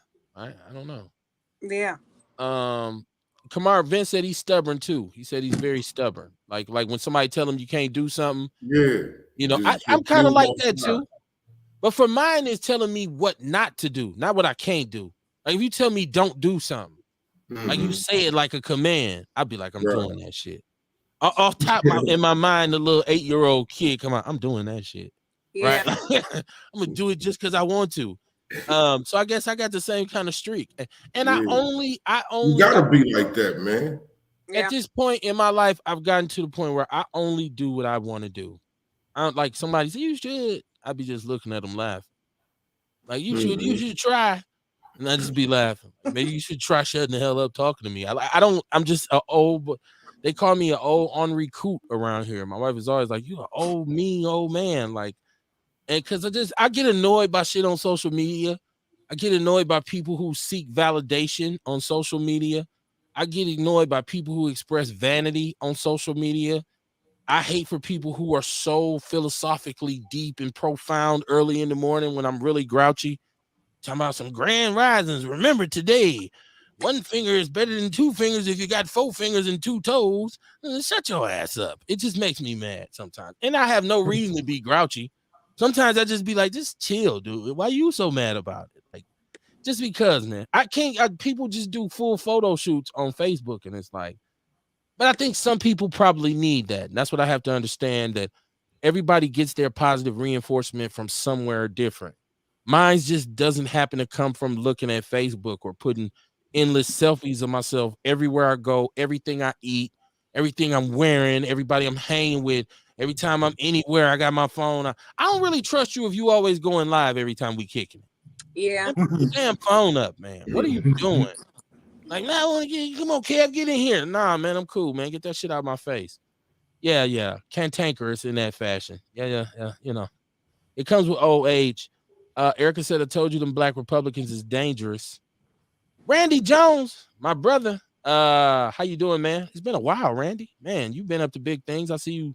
You got put in the Hall of Fame at South Division. I saw you. Randy used to support Outlaw Radio a long time ago, man. I think I might have still been doing Chocolate City back then. He's been around for a minute, been on the show a bunch of times. Ran for public office a couple times. He said higher taxes just means a bigger cut for the state. Right. Mama Jenkins says she will go get the permit. She said, I got the plan. We need all 4 corners covered going into the forum. We got to start now to make it a wolf egg. I don't know what that word is. Can somebody help me with that one? I don't, because if I say it wrong, y'all, work. She said work. Okay. Because I know y'all be messing with me if I say a word wrong. Like, damn, okay, you fucking out. Critical. Listen, I hope the sister Kiki Palmer, I hope she's happy now. She's made a mockery of her man. I don't see how he can, you know. I know that there's ways that they could possibly mend this, but they got to do this away from the public spotlight. She's capitalized on this, and I want her to know she is the general of the man hater movement right now. She's the leader. She done made this whole moment, in which I totally believe she was wrong. She done made this whole moment into this woman's liberation moment. And it's sad that she ain't mature enough to know that, because they said she did a concert last night and she was like, I don't need no nigga and all this. Really? Okay. But do you know that's true, Kev? Did you see a video? I saw the video of it. The footage is posted. Oh, wait. At one point she was saying she liked women. Right, like she was bisexual at one point, and you know she likes white men. So like, oh, hey girl, this who you cheer? This your king? This your queen? Right? Hey, you know what? Nobody just following Kiki Palmer like that to now suddenly make her. Man, women are on that choo choo train. They are they on Kiki. He got girl. He knew it. Like, man, shut your ass up. Sit down somewhere. A lot of single women with no man saying what they would have did had that been their man. It just be a lot of projection going on, you know, but that's what happens when motherfuckers sit around hurting and don't take the time to heal. They project their feelings on everybody else's situation. Thanks. It was a lot of men. I saw a lot of women happy that, you know what I mean, they broke up. Like the whole black family just broke up. Damn, And they y'all broke up? happy about They this. lonely Y'all and happy that a miserable family broke up. The same shit that just happened to y'all last problem. because they lonely and miserable and sharing dick, so they Gotta want her to stop be that, out here man. lonely and miserable sharing dick too. That's just how it go. Allegedly. That's just how it go.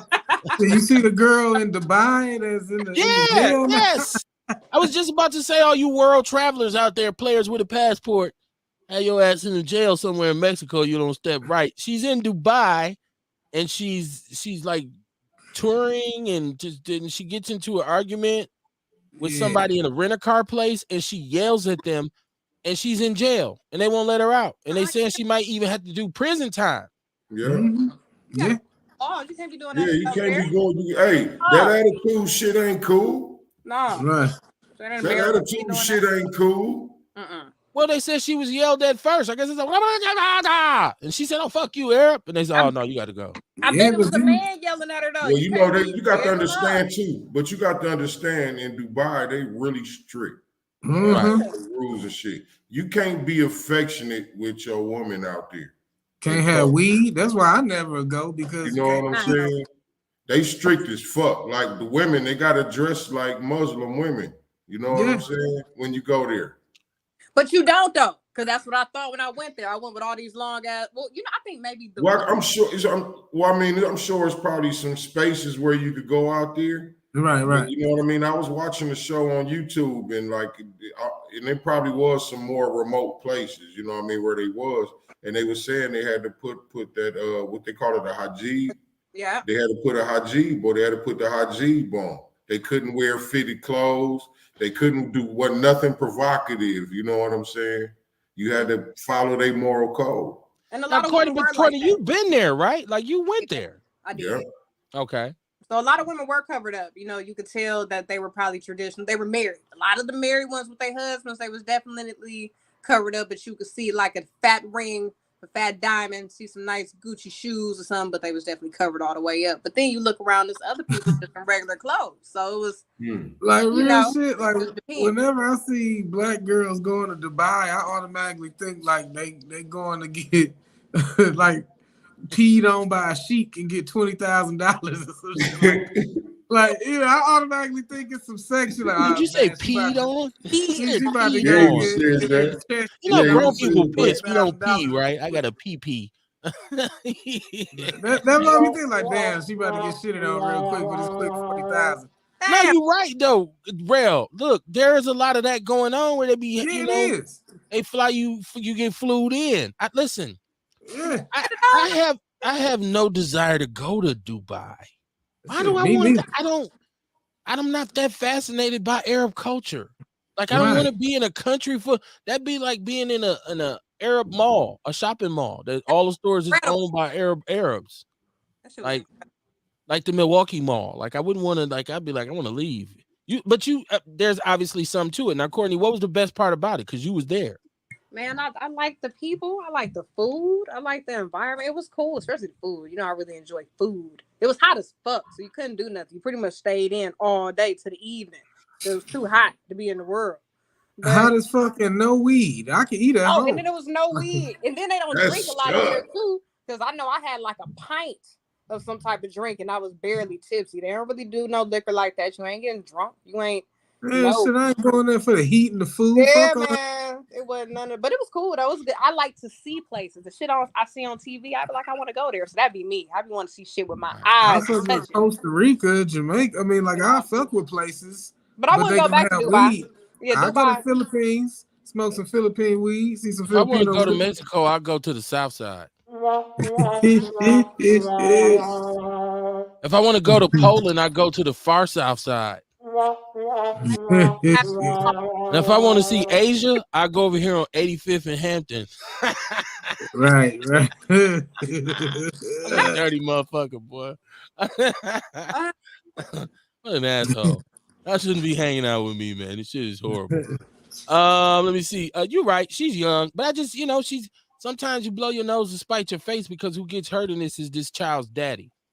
And let me just say, like, that dude was DeBarge anyways. The more I look at him, I'm like, she has a type, right? Like, so I get all of that. And, normally dudes who look like him do be soft and squishy like that, right? Like, if he Why had, like, got a type? because, I mean, We look don't at this know cat. for that. Just because my baby daddy is light skinned don't mean that's my type. My first baby daddy was dark skinned with a low face. Well, but hold on. We talking about you or Kiki? So I'm saying, so how many light skins has Kiki dated? Oh, she was dating white dudes and women. So she has a type. So she don't want hardcore ghetto witch Dr. Negro Whisperer Fonzarelli Negro. She want, what's their baby name? Leotis?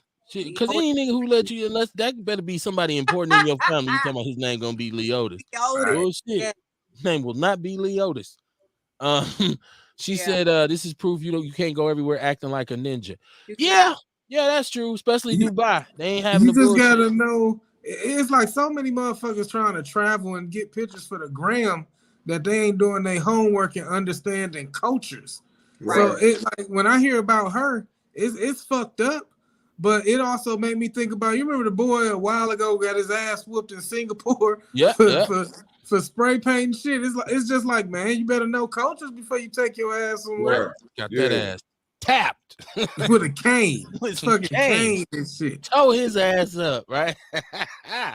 As was her Brittany Griner, she gonna have her some hashish. Right. This whole girl ain't even a basketball player or an LGB something, so ain't nobody trading shit for her. With that like going places with that Dodger audacity, you know what I'm saying? The Dodgers. We put it in effect. They Dodgers from here on out. Shout out to LaVita Booker, Sun Dodgers. Right. I don't. I'm going to have Geechee Dan back on the show. I talked to Geechee Dan. He's on Sirius XM satellite. My favorite, Rock the Bells, LL. They just play a little bit too much LL for me, like, and too much New York rap. Because when you say classic hip hop, you talk about the diversity of it. It's so many places, so many regions, so many artists that had a lot of different songs, and they just really lean on East Coast music a lot. And he and I even discussed that. But he'll be back next Monday because I want to have another conversation with him about what's going on in hip hop. Because, man, I don't know how back y'all go, but it sure felt great to hear Andre 3000's voice again on this Killer Mike song, Scientists and Engineers. I was like, man, that's the best rap I've heard in in some years. Like, it just felt good to hear that brother again, and it reminded me of why, that generation was miles ahead of everybody else musically, man. And they say he's got an album coming out, but it's a lot going on with classic rap music. I say hip hop. I say rap music, but it's hip hop. So I'm gonna have Geechee Dan back next Monday. So we're gonna have a real good conversation about rap. And what really put me in his mind is that there's a clip of Tony Yayo, 50 Cent's protege, who was in G Unit with him. And I once again, that was pretty much after my heyday. So, like, I'd never really got into G Unit or 50 Cent or Eminem or any of that. Like, I was already old by then, right? And so, but he is having this debate on Drink Champs with DJ EFN. I told y'all I live in the Podverse. With Nori, that's hosted by Nori, and they get into a debate about who's a better storyteller, Biggie or Ice Cube. And they get into a really heated argument, like, because he's saying, you think Ice Cube is a better storyteller than Biggie? You fucking crazy. Like, they get, like, at each other. And I started thinking about it. So, like, I was listening. Of course, I always listen to Star. I don't know if y'all listen to Star. I just listened to the debates on YouTube, and the level of New York bias that you would attempt to discredit Ice Cube. And then it really started making me think about all the music and culture contributions to the culture that Ice Cube really put forth in hip hop. And then I said, okay, but they're saying storytellers. And I said, no way is Biggie even close. If you've been following Cube like I have since America's Most Wanted in 1989, right? And you heard Once Upon a Time in the Projects and Who's the Mac? Isn't that brother? Right. But that's just Fuck the police. summer vacation, right? You Fuck the know, police boys in way the back in hood. NWA. He was telling Right. stories. And so the issue came up that they say, well, big East Coast dudes are so biased. And Geechee Dan was kind of saying this when he was on the show, that there's a lot of people in New York who just can't understand hip hop outside of New York. Like they totally, like they laugh at Ice Cube. And I'm like, how you laughing at Cube? Wow. Right? Like for us in the Midwest, it's like, dude, stop it. But one of the New York dudes called in and said, Ice Cube made 5 classic albums in 5 years, classic all-time bangers, before Biggie had even gotten to the game. And he only really made 1.5 album because he was killed during making his second album. And so they kind of put everything together to get the second one. So it wasn't a issue of quality. It was more issue of quantity. But I Right. still say quality wise, it's just no competition. So and I know I'm an old fogey. Courtney always reminds us how old we are. Yeah. When we talk about hip hop. Yes. But no competition, no way, no how. You know, and I like Biggie, you know, but it's like when people compare Tupac and Biggie, you can't really you can't compare them because Tupac was on a whole different level. By the way, my brother is older than y'all. My brother I got a brother that's 46 and a brother that's 50. How much my third? So he's 56. Something like that. Anyway. okay. I'm 35. 40, no, he's 51. Okay, there we go. He's 51. So I think I put the fingers on how old is that nigga? Right. So Damn, he's 51, and being with him growing up, I grew up on East Coast rap. That was his shit. From Jada Kiss to the Locks, Chic Luch, and that's how I end up loving DMX and shit. So and that's why I'm just now listening to the other people, because niggas was on New York since they was little. Because that's what we was on. I never could really get with like, I respect New York, but like when I was fucking with New York, it was like in the beginning, like in the beginning of hip hop, and then like I say, when I left or stopped listening to New York, it was more so when they was doing that wiggity like that Daz effect shit, and like I hated that shit. So but luckily that's when like the Chronic came out, and you could shift over to the West Coast and have some G-Funk. So like, listen to the Chronic too. You right. And then I went from Chronic to Do or Die in them, and then I stayed in the Midwest until like the South got to popping. Right. We're Kamar and I are both old enough to remember the original inclination of East Coast hip hop all the way back to Rapper's Delight. I was about 3 or 4 years old, so that wasn't my stuff. But like the Run DMC, the Houdinis, UTFOs, up until when we got Tribe and BDP and PE. And listen, the East Coast has its place. Like there's no denying that. Most rappers from our generation, most rap fans from our generation, you started off loving East Coast rap because at one point that's all it was. Right. It wasn't nothing else. Well, where they did actually play rap at, you only got East Coast rap. And then there was the golden era for New York when Kane and Bismarck and the class of '88. If you know about hip hop, the class of '88 is EPMD, Rakim, all these people. So I watched this whole thing transition through all of the changes, right? Even into the point where the South comes in, where the Ghetto Boys and UGK and Suave House come in and stuff like that, right? Like so. But there's also a movement out west where the Bay Area with E40 and all them dudes and Too Short. See, all those regions had their runs and their contributions, but none of them on the east and none of them on the west and none of them on the south were bigger than Cube. Cube been that dude in rap music since. It wouldn't have been no It wouldn't have been no NWA without Cube. Right. I just listened to him rap wouldn't have took the turn it took without Cube. I just listened to him on the Breakfast Club the other day, and it just reminded me why I like Ice Cube. Like, even beyond rap and shit, he ain't no dummy. You know what I'm saying? Especially when it comes to his business. Like, he was talking about how they was trying to railroad him with the big three, and that nigga, he stand on his square, but he got the knowledge and intelligence to do so. Yeah, it's just like I said, man.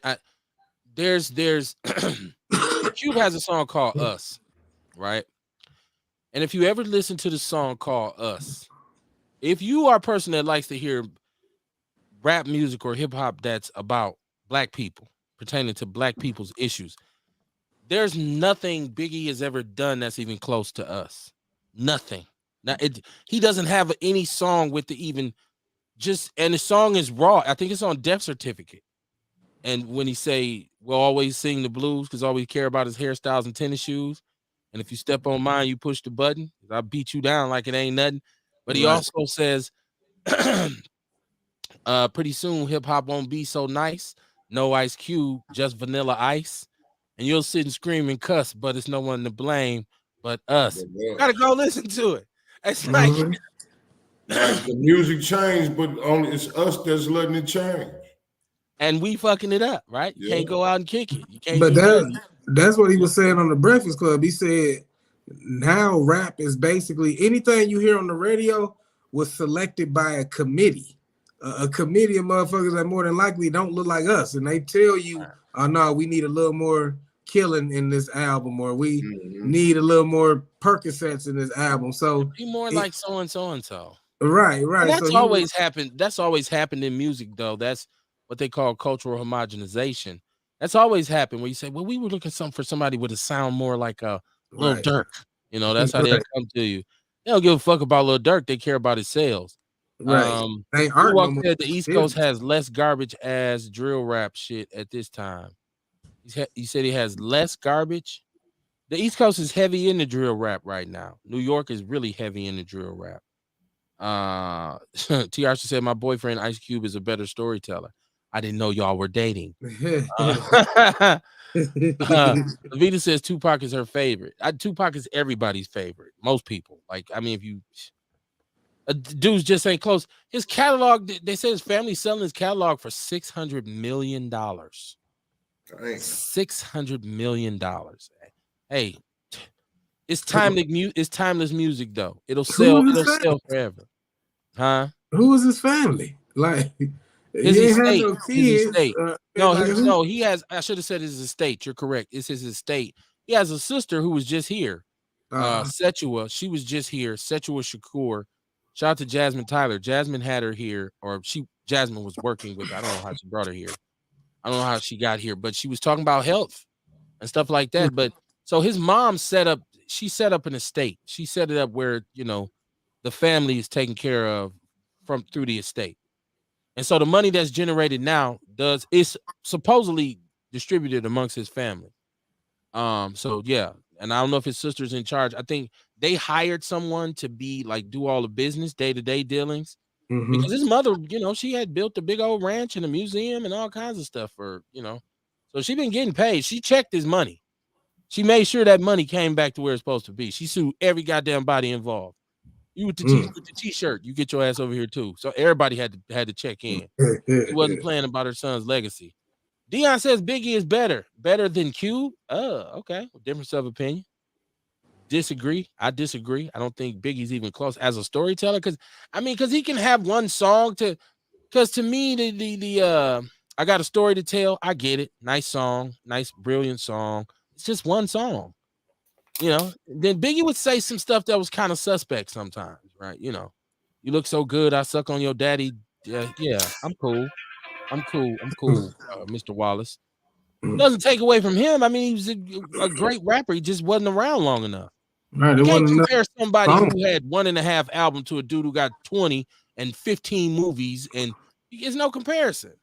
Dude, I honestly prefer 8 Ball's storytelling over Biggie's. Good. Okay. There's a lot of rappers who are great. Andre 3000 is a great storyteller, right? Like you right. I prefer MJG over all of them. Like MJG is my guy, so I don't, you know, that's my guy. What is Dion talking about? He said Jay-Z, MOP, The Locks, Mobb Deep. Come on now. Yeah, out of all of that, Jay-Z, okay. MOP has one hit. The Locks, okay. Mobb Deep, East Coast music, okay. I don't. You saying come on now? Like it's a no. Face tell a hell of a story. Yeah, I mean, yeah, they but none of them are. Face it, how you feeling like you sitting in the car Face. listening to There him you talk go. to you. Are we leaving Brad Jordan You know out what of I mean? this? Yeah, Taking you that feeling out like of space. you feeling like you went on a robbery with him. You know what I'm saying? Right. What are we talking about here? Right? Come on, man. I thank you, Kamar. I sure forgot about old brother Face, Face Mob. Come on, man. Face used to have you in the dope house with him cooking up dope. Man, come on, man. Come on, man. Levita says, she said, Rapper's Delight. Hey, The only part about Rapper's Delight that's bad is that Big Bang Hank stole Casanova's one of the Grandmaster most Caz's classic rhyme. storytelling songs. One of the most classic storytelling songs is "My Mind's Playing Tricks on Me." Right. Right. And there's like this one song, but it's great. Tell me all three of them didn't have you feeling like you was with them. Like you wasn't watching Bushwick punch the wall. Punching the ground. Right. Well, because we seen the video. Because we seen the video. Yeah. But that helped a lot too. But even before the video, you could see this shit. Great song. Great song. And you know, I think it's people say, well, we shouldn't be comparing it. I think it's great that this body, the music is so great that we can have these debates amongst ourselves. I think it's cool for us to be able to, you know, as long as everybody respects everybody, you know. I'm just saying. Like I just think the East Coast bias is just so it actually is a bad look for New York from the outside. But if I'm a New Yorker, I'm embracing that to the fullest, saying this is our shit. I don't care what nobody say. So I understand their mentality. Tiarsha said I did both East Coast and West Coast. I did it all. I did all regions. I started out my love started on the East Coast with Run DMC and all them dudes and Houdini. But it just spread wherever great music was coming from. When I was really into the shit, that's where I listened to Flint, Michigan with MC Breed. Like, you know what I'm saying? My brother said Do or Die from Chicago, Twister from Chicago, Bonus from Ohio. Right? Like, you know, it can come from any region. It's just if you was into music, you had to be able to appreciate the diversity of it. She said I'm right. You have a documentary about hip-hop. X-Clan, yes. I mean, yeah, it's a lot of great hip-hop has come from New York. You'd be a fool to not say so. But when we start talking about Biggie being a better storyteller than Cube, your bias is officially taking control over your soul. Stop it. Don't do that.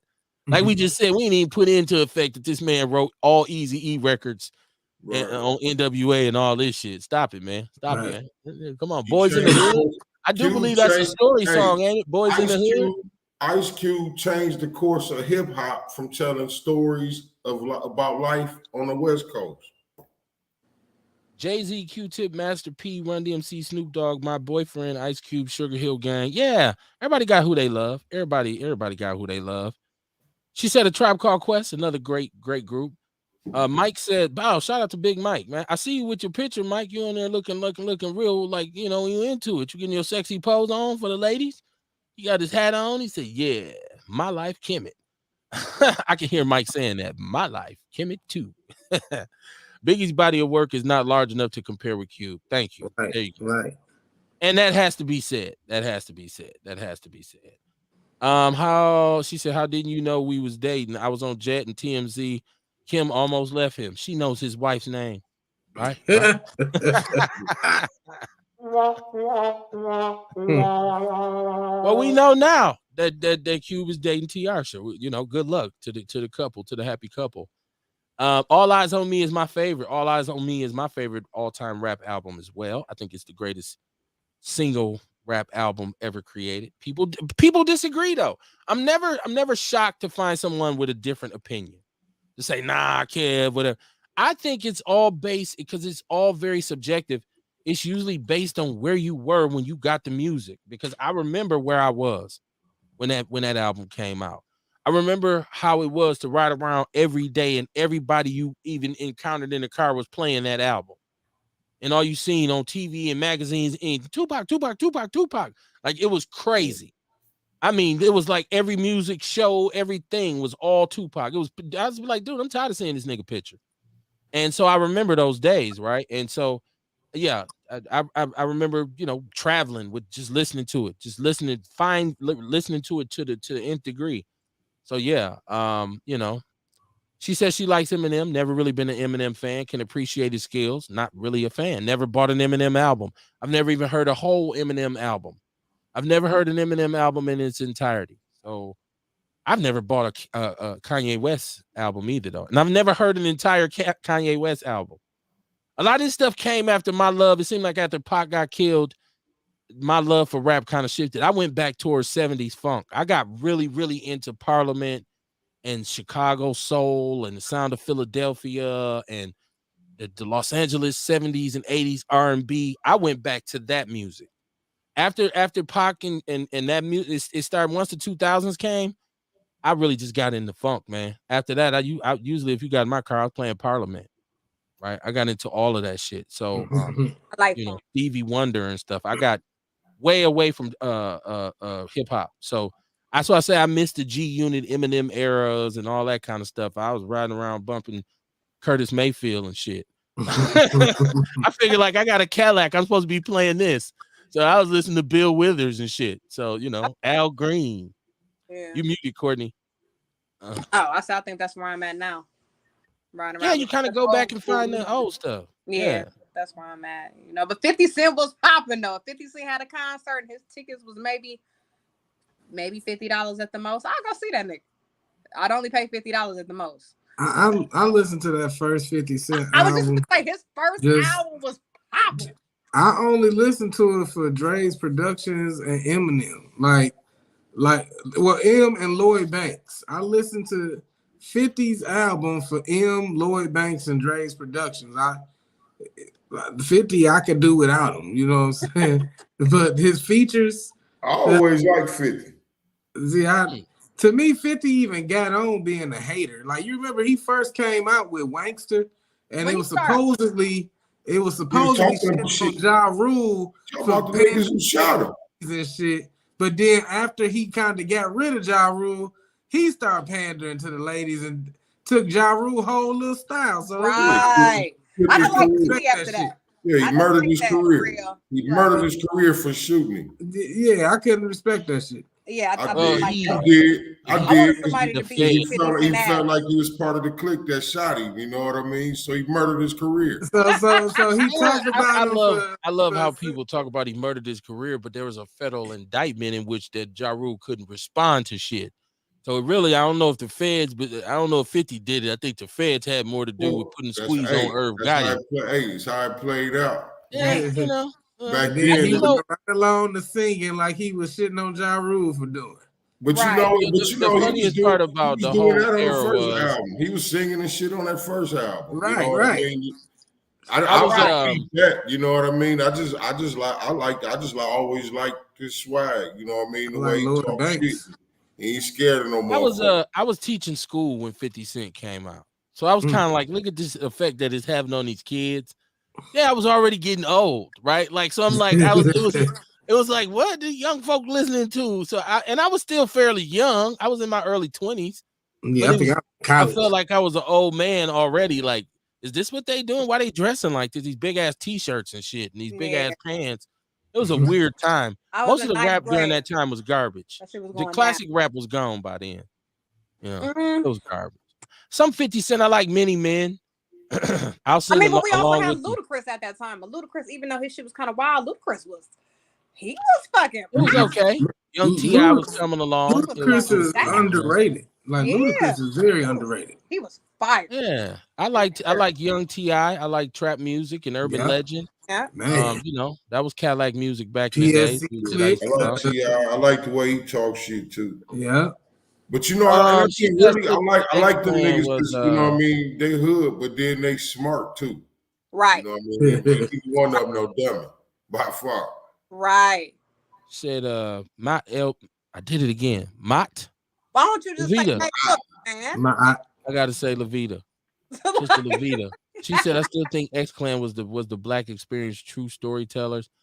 Hey man, Brother Jay is underrated. He is Brother Jay was a monster. If you don't know, you got to go and listen to that to the East Blackwards, man. Brother Jay was that dude, man, for real. Like he was cold and dropping a lot of knowledge and information. Yeah, Brother Jay was man. That's when I fucked with New York when they was really about knowledge itself and shit. A lot of 5%ers. Yeah, that was the dominant force in rap music for a minute. That whole conscious thing. Yeah. Levita says Ice Cube is bigger and better. Yeah, it's good to have a conversation though. And if you think differently, let us know. Chat room still on deck. Just want to lighten it. Somebody tell me this. What? Okay, I got two things. I'm trying to figure out which one I need to go. Okay, so are you all familiar with Suki Hana? Yep. Yeah, she the one that be eating niggas' ass. Yeah. Yeah. No, her, she like eating niggas' ass. We eating niggas' ass. That's that one. That is the hook. That's the hook on the song, right? Like that one. There's okay. So there's just the footage, the leak that comes out, and no pun intended when I say leak, because she pees on herself, basically. But the whole cold part about it is if you sit this young sister down and talk to her, she's very articulate. She can speak. She expresses herself very well. She comes off as a professional, and you would think like, okay, she actually. But then when I listen to her music, and then she'll say some dumbass shit too. Well, her thing is, I am my authentic self. Right. This is who I am. Yep. And exactly. That's my point. Good, bad, or indifferent. That's my point. I know who I am. It's my exact point. You know what I mean? Yeah. Motherfuckers be glorifying that bullshit ass attitude. Okay. Let's stop it. Let's stop that. You know what I mean? That's what I'm talking about. She'll say some bullshit. Eating ass. She's just some bullshit. Hey, it's a song. It's a song, though. Yeah. Some shit she made. Some shit she's saying. If her nigga like it, I can't. Shit. That's them. I know some chicks that be eating niggas' asses, so she might just be, that's for them chicks. All I'm saying is, she can be very articulate, but she'll say some dumbass shit too. That's all I'm saying, man. Maybe because they know that's we can't be glorifying that, talking about she being herself, she owning that, and this shit is some bullshit, man. Hold on, you just praised Scarface. And I tell you. We praise him for the Ghetto Boys had a right? song called "Gangster of Love" back in the days, where Scarface had a verse about a girl partaking in his particular sexual behavior, and that was before. And I was young. I said, "What the fuck did he just say?" He said, "Turn me over on my." And I ain't saying that line was cool. I said, "Whoa!" Hey, I'm not saying that line was cool. I'm not saying that either. No. You just mentioned it, and I'm telling you that's wrong. I'm just saying it's still is.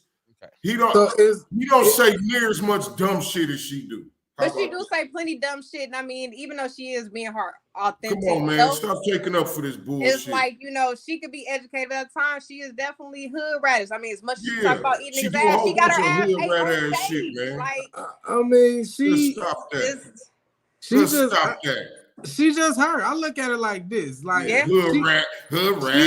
She say some vulgar, ratchet ass shit, but she owns it and she can articulate. Like I listened to the interview that they was talking about. She was like, "Yeah, I peed on myself. I'm a disgusting ass bitch, but I'm a disgusting ass bitch with one nigga." She was like, "And I do this on my OnlyFans that's feeding my kids." She was like, "It's bitches out there that's doing this shit random niggas and it ain't benefiting their kids." So I was like, man, shit, I can't hate the girl. Shit, we can champion this shit. Right? Well, you know, Real is always down with you. Hey, hello, man. I'm sex positive to the core. Shit, if motherfuckers want to get peed on. You want to eat ass. I can't say what motherfuckers do in their bedroom is wrong because I don't do it. Hey, we can say what we feel. We can give our opinions, right? Right. Yeah. Okay. But I'm not gonna say that it's dumb or wrong because she chooses my opinion. Her nigga ass. He's talking about in general. He's talking about in general. All I'm saying is it's my opinion. I agree with you that you do what you want to do in your bedroom. In my opinion, she say a bunch of dumbass shit. Right. And we got you. Everybody has a different opinion. I'm with Rail in that whatever you do in your bedroom, you do. Like whatever. If you and your partner say we like that, then y'all We go ain't for talking it. about her bedroom. Now, We talking hold about the on, shit hold she on, pushing in hold the on. Let me interviews, finish my thought. Like I wanted to give No, my because we opinion, getting off the just like you subject. just gave yours, Kamar. Let me give my We opinion. getting off the Like you subject. just said, We we got talking about opinion. her bedroom, but So, we talking about what she say in when the it comes interview. to, okay, I'm gonna give my opinion just like you did. When it comes to talking about it, I don't believe that's anybody's business. But if you're making a song and it's about that's what you do for a living, then have at it. But I do believe that there should be some lines and some parameters. If you don't have those same boundaries, I'm not here to judge you. It's like what we say, just turn the channel. If you don't want to see it, just keep scrolling.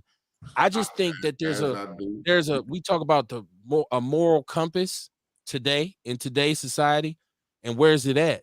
So if we got popular rap, if this is the music, because see, when I heard Cardi B said Cool. touch the thing in my back of my throat, I said, oh shit, because that's what's that was going vulgar. on today. But people love WAP though, right? I said, whoa. Man. I mean, what's the difference? Because WAP is the same thing. No, I don't want my daughter to kick it like that. So I'm gonna say that. Listen. I don't want my daughter to kick it like that. So I'm gonna say that's bullshit. It's some dumb shit. Right. And you got more than because you got to raise your kid, and you got more than the right to your opinion. Right. So how just like I'm not finna say that's okay. Go ahead, how would Courtney. y'all feel if the chick, the sexy red, the coochie pink, booty hole brown chick, she coming to y'all kids' school and she give them some bundles? Because I heard that's what she did. She went to a high school and she came in, flick them motherfuckers off, and then she gave out bundles to the chicks. How would y'all? Hair? Yes. Come on, man. Shit, I'll be more mad if she giving my kids bullshit. Right, you know what I'm saying? Like some bundles. I mean, we could. I'll be more mad. Hey, real. Yeah. I get it. It's some sisters out there, you know what I mean? Yeah. They doing their thing. They ain't broadcasting a bunch of shit. They doing their thing and they doing it respectfully, like you saying. You know what I mean? But she ain't that. Who, Sexy Red or Suki? No, I'm talking about Suki Hana. She got a whole only like. I know she do. I'm just saying she ain't that chick that you talking about. Right. Well, I'm saying this, like usually when she's vulgar and shit, it's because a podcast host asked her. But I follow her on Twitter.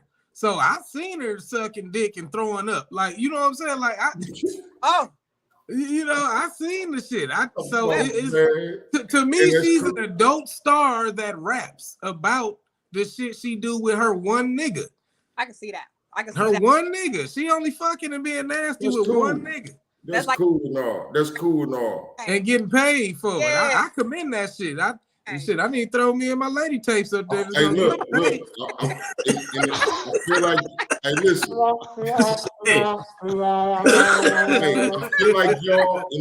I feel like y'all, in a sense, as far as whatever somebody do in their life is their business. Yeah. You know what I mean? But if you're going to put this shit out here, you open for criticism. True. Oh, yeah. You know what I mean? You wide open for me to say. You go wide open. If you're in an interview and you talking a bunch of bullshit, you wide open for me to say she talk a bunch of dumb shit. I ain't even talk. I wasn't even speaking on the shit she do on film. We was just talking about the interview, talking about how articulate she is. And I said, until she say some dumb shit. You know what I mean? That was all I was getting at. Taking your right to have an opinion away, though. Come on. To the life part, who said you didn't have the right to your opinion? Nobody said you didn't have a right to. I know you didn't. I was just saying how it started and where it went. But the thing is I have a daughter as well, but I raised my daughter. My daughter ain't listening to that. So I'm not tripping off Suki. That ain't how she rock. So I'm more focused on, I take that energy and put it more towards raising my kids. I'm not worried about Suki influencing mine. Now, if people got little girls out there, I would say be a parent to your child so that you can insulate them from this kind of influence. We talking about how society is now, and that's the problem. The parents ain't raising their kids. No. Right. Well, I'm raising mine, so I don't know if somebody else. So what I'm gonna do is, I grew up in the VHS porn era. We found all those VHS tapes, and we watched porn like I get all that. You know what I mean? But that shit, we had to go find it. You see what I'm saying? It don't matter. It was there. We seen all of that. My mama house the other it day. wasn't put in our face though, right? First of all, in some cases it was. If you had HBO, we couldn't turn the computer on. You know what I mean? And watch. You could turn on cable and see it. You could turn on HBO and see it. You could turn on Cinemax and see it. Come on, Kev. We could give all these. What are you talking about? We could give all these excuses, talk around and shit all we want. These kids, all I want the world. All I'm saying is, I got to stand on my ground because I don't want the world to turn out like what she putting out there. So I got to put the opposing energy to that. You see what I'm saying? Right, and I think you did a very good job of putting it out there. But other people have different opinions. And when they say them, you like, oh no. So I feel like everybody got the right to be heard. Because I did that because we got off the original question. Courtney, what was you trying to say? The original question was we was talking about her interviews. We weren't talking about videos. We weren't talking about her lifestyle. We was talking about the interview. Well, actually, and I said she say some dumb shit. And it just took off from there. The original point was her interviews being articulate, but seeing the videos that come behind them. So it was both of them that was kind of at the same time, because I made a point of saying if you listen to her speak, she comes off very like she's a very nice, sensible sister, and then you turn around and see the video and you say, God damn, that's the same girl. So it's like, and like Real made a point of a lot of times when they ask her specific questions, she won't dodge them. So when they ask her about her song, because I seen B High, and I don't even know if y'all watch B High in Atlanta. And B High asked her about it. She said, "Shit, I just came off doing some shit with my man. We was in the studio, so I made a song about it." I'm like, damn, like that. I mean, most people ain't gonna be honest about who they are.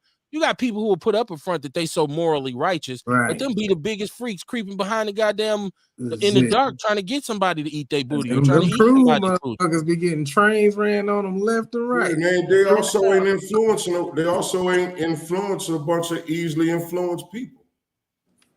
That was Dion talking to me. I was digging in my eyes, being all nosy, and my square at the bottom, seeing what I'm doing. In my grill. He's stupid. He's on your heels.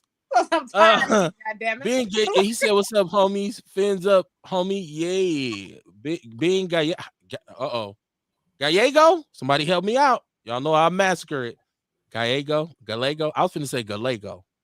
I'm gonna go with all the ones you said. I'm gonna go. I think that's that'll be a Y sound, right? Right. That's what I said. Gallego. Okay.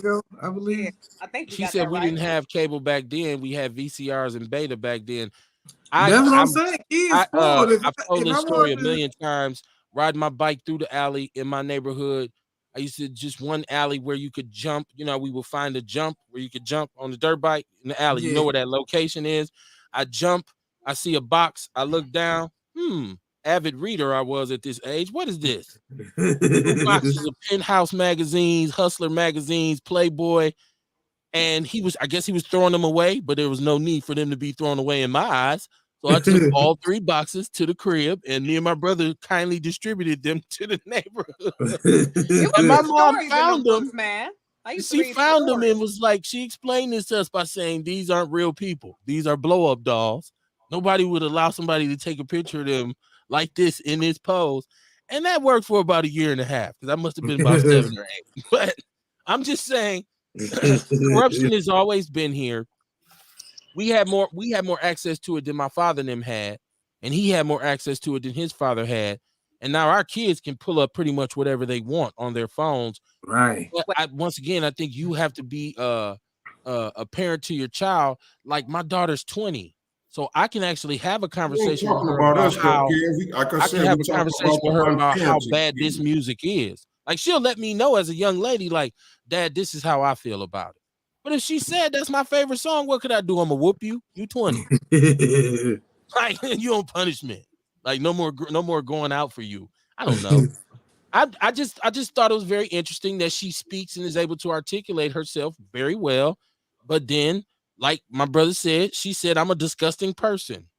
That's what she said. He said, "I enjoy being disgusting. You ain't got to watch it." She was like, why you worried about me and my kids when you fucking all kind of different niggas and can't pay your rent for your kids? She like, I'm disgusting with my one nigga and we getting bread off of us being disgusting and our kids are very well taken care of.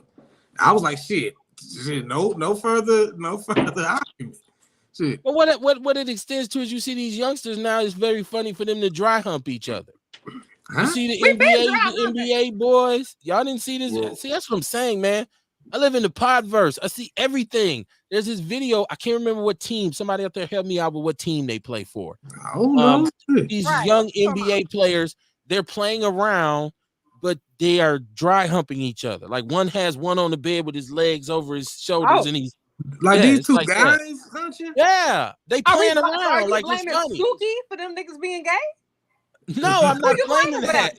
No, I'm not blaming that at all. Oh, okay. I'm saying this kind of this hapless attitudes towards what's decent and what's not. Like, I mean, we came up with old people who said, "Oh, that's bad. Don't do that. Don't look at that."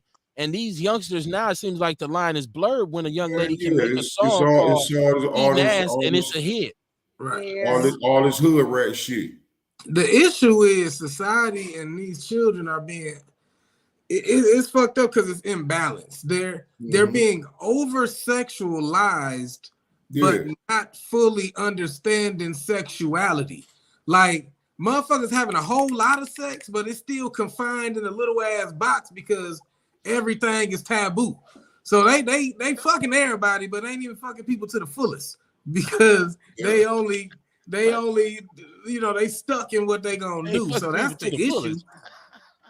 Yeah, that's the issue. Like people ain't fully connected with themselves. They not fully accept. Like everything is gay nowadays. Like, oh, don't do that. That's gay.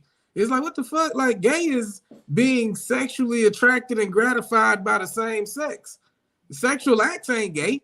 Shit. I mean, so we got all these stipulations on sex, but everybody over sexualized. But they call it the whorehouse culture. The stripper used to be the stripper culture. Yeah. Now they calling it the whorehouse culture, where it's just like it's real whorehouse. Well, we've been. So y'all tell me, is this bad or not? Yeah. Okay, so this is how I feel about the Sukihana situation. Is what bad? What we talking about now? This whole over-sexualized society and shit. You know what I mean? I thought we was over-sexualized when I was a teen. How our kids got all the wrong views on sex and all this type of stuff. You know what I mean? They don't know. Entertainers like Sukihana only got one man. They don't know. You know what I mean? All they see is the shit she's saying. All they see is the shit, the song she putting out there. That's what they hearing. And you see what I'm saying? Like, no, I fully see what you're saying. And I think the behavior that she kick it with, it helps. It feeds that hyper-sexualization society that don't understand sex. No, and I feel that, and I think it's up to us as parents. Like, thankfully, my first two children were boys. they 19 and 18 now, but I used to be able to have discussions with them about sex. You know what I'm saying? And I think more parents need to have discussions where it's like, nah, this is what you do with somebody you truly trust, truly love, because no matter how you cut it, if you fucking, there's always a potential for children. So so we used to have conversations like this. Look, you don't want to explain to your child they ugly because their mama was ugly and she just got a fat ass. I said, so you make sure you fucking with somebody that you're okay with having children with, just in case that ever happens. Right. So we have the discussions of sex positive. Don't be ashamed of anything you do. Don't be ashamed of how you rock. Don't be ashamed of who you love. You know what I'm saying? Like, we need to have more of those conversations instead of like parents being hush about sex and then allowing their kids to learn it from other misguided ass kids or these fucked up songs. I agree. I disagree. I was in an over-sexualized era. I mean, we grew up watching real sex and all the porn shit. Yeah. My mama had all the motherfucking videos I done found. Booty talk. You know what I'm saying? Then it was on, late night BET. Trina just came out with you don't know, Nan, nigga, she fucked about 5-6 best friends. What you mean? There was all Right. types of shit going on back then. And then you have people in school. I can remember when I moved here in 6th grade, niggas was pulling their dick out. That was the first time I seen a dick. Jackie Damn. Robinson. It was wild. People was Damn. fucking in 6th grade when I moved here. It was real deal already when I got Yeah, I here. remember motherfuckers fucking in 6th You know what I'm grade. saying? And then if you don't have a parent around that's guiding anybody, so this shit has been like this for a while. The music, plus the shit you seeing, plus just being a kid, and you just out here fucking just cause you don't know shit about it. You just know you fucking. Just bored. Yeah, you just doing some shit. Just So bored. I agree, Kamar. You know what I'm saying? I Just 'cause you disagree. raised I your disagree kids with right, everybody. Ken. And I feel I like disagree. I disagree with everybody. I feel I like disagree with we everybody. talking about how we was raised. You know what I mean? I disagree, and I'm gonna tell you why. I think society is what it is. I find people to be horrible, and they always have been. As a youngster, the world was a shitty place, and people was doing shitty things to each other, and there was nasty shit out here, and there was nasty people out here. And this is how I was raised, and this is how my mom explained the world to me. Grown people do a lot of nasty shit to each other, and some of them like it, right? And this is why I'm just telling you why I disagree in terms of, is it bad? We said the question was, is it bad? Right? Okay. I'm indifferent. I don't know that it's bad. I don't know that it's good, because I think there's always been a struggle between good and evil. And I think where you are at in life is where you at in your fight against good and evil. What you perceive to be evil versus what you perceive to be good, because some people believe having this super high-minded, righteous moral code is the right way to go, and they impose it on other people and become overbearing with it, which ultimately is bad, right? So I say people should be free to express themselves however they want. And if it's offensive to somebody, then they need to look away. If it's offensive to someone, they need to tell their children, they need to raise their own children. Suki Hana ain't raising my daughter. Kevin and Sheila raised our daughter. About Kanye So that's West, why I say I disagree. You could have acted like you could have did that with Kanye West. What you mean? I could have did it with him. The same thing. You ain't like the shit he was doing. You could have just looked the other way. And I did. But instead, did you not just hear me? Did you not just hear me say I've never? Did you just not hear me say I never bought a Kanye West album? I've never bought a Kanye West album. Never purchased anything of his.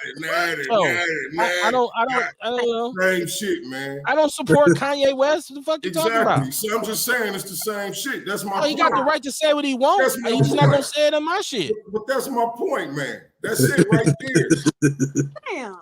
So you want fucking with Kanye? Kanye had me out here wearing polo sweaters and that's shit. That's it right there, man. Right. He had me keep following him. You just said if you don't you like see how it, he you dressed don't like lately? somebody something, you don't that's like different. You see how he dressed lately? He got a handler now. It's different now. He ain't the old Kanye. He said it's the Houston Rockets, and one of the dudes is Jalen Green, and another dude that was laying across the dude with the hump video.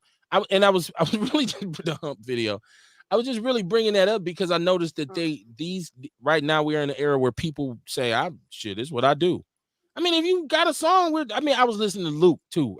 I listened to Rock the Bells, so I'm listening to Luke's interview on Rock the Bells on how they made their music, and Me So Horny, and I'm listening to Me So Horny from 1990, and I'm saying, ain't no difference between this and what Suki's doing. There's no difference. So now we get older and say, this bad. But this the shit you was listening to was worse. I wasn't listening to Luke, nigga. You wasn't, but it was platinum. He was it was some bullshit millions of records. That shit was bullshit. I was listening to Pop That Coochie and Doodoo Brown. I did like to watch the dances and all the parties when that shit played, but I wasn't listening to Luke. Nina Howard told me to be. I didn't think I was young. I didn't think that was some bullshit, just like we didn't. Just like the young kids now, they ain't thinking it's bullshit. But now, as I'm older, I understand that's bullshit.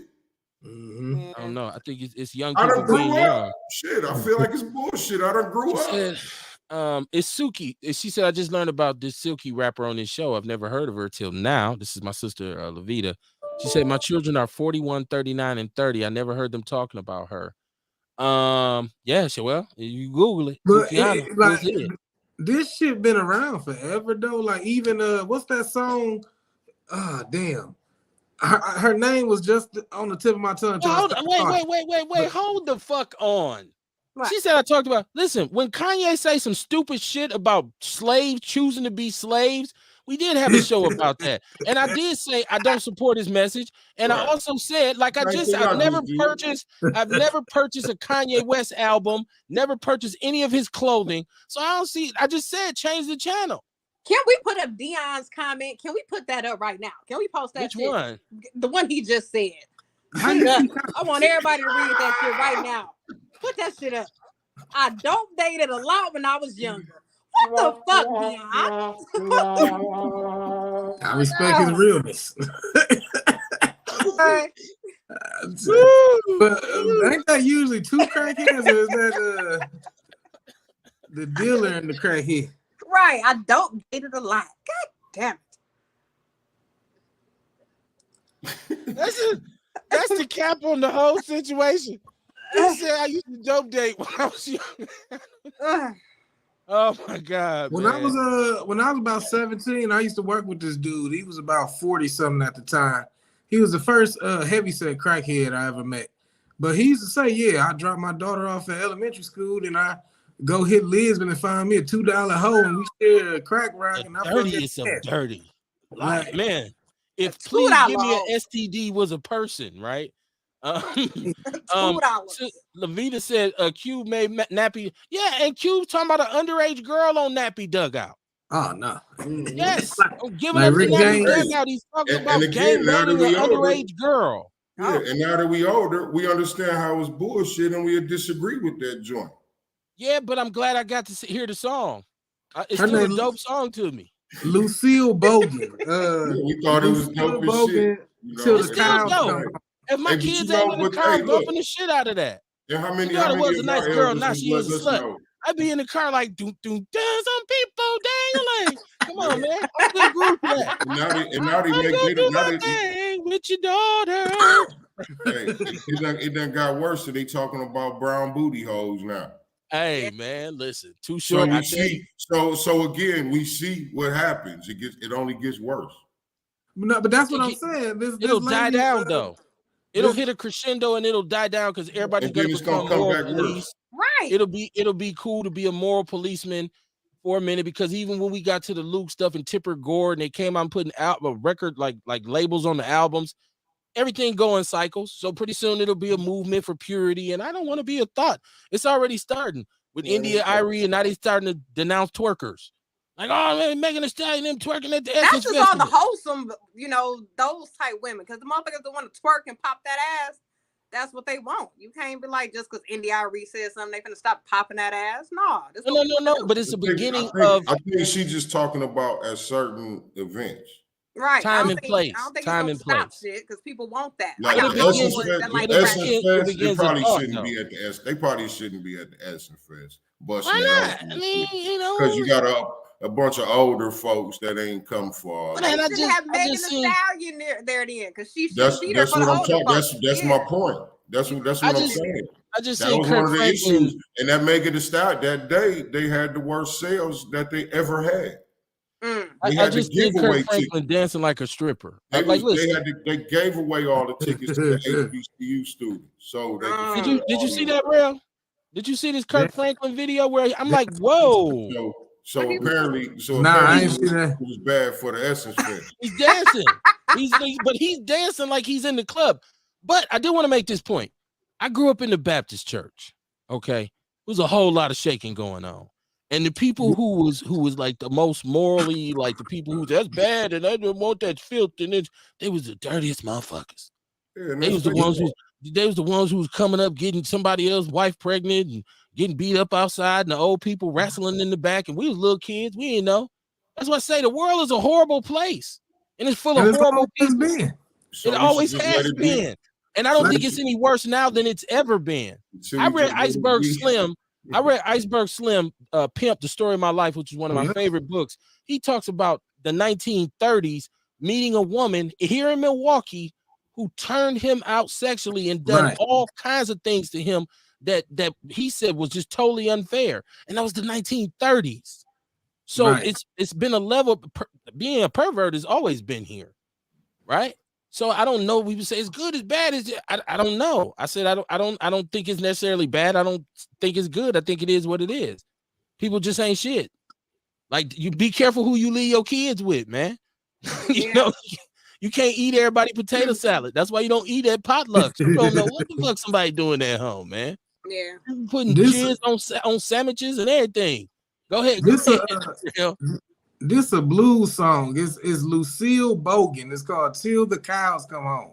Now, this shit came out like in the 30s or 20s, but she said, I told him I got a good cock and it's got 4 damn good names: rough top, rough cock, tough cock, cock without a bone. You can fuck my cock, suck my cock, or leave my cock alone. Oh, baby, honey, I piss all night long.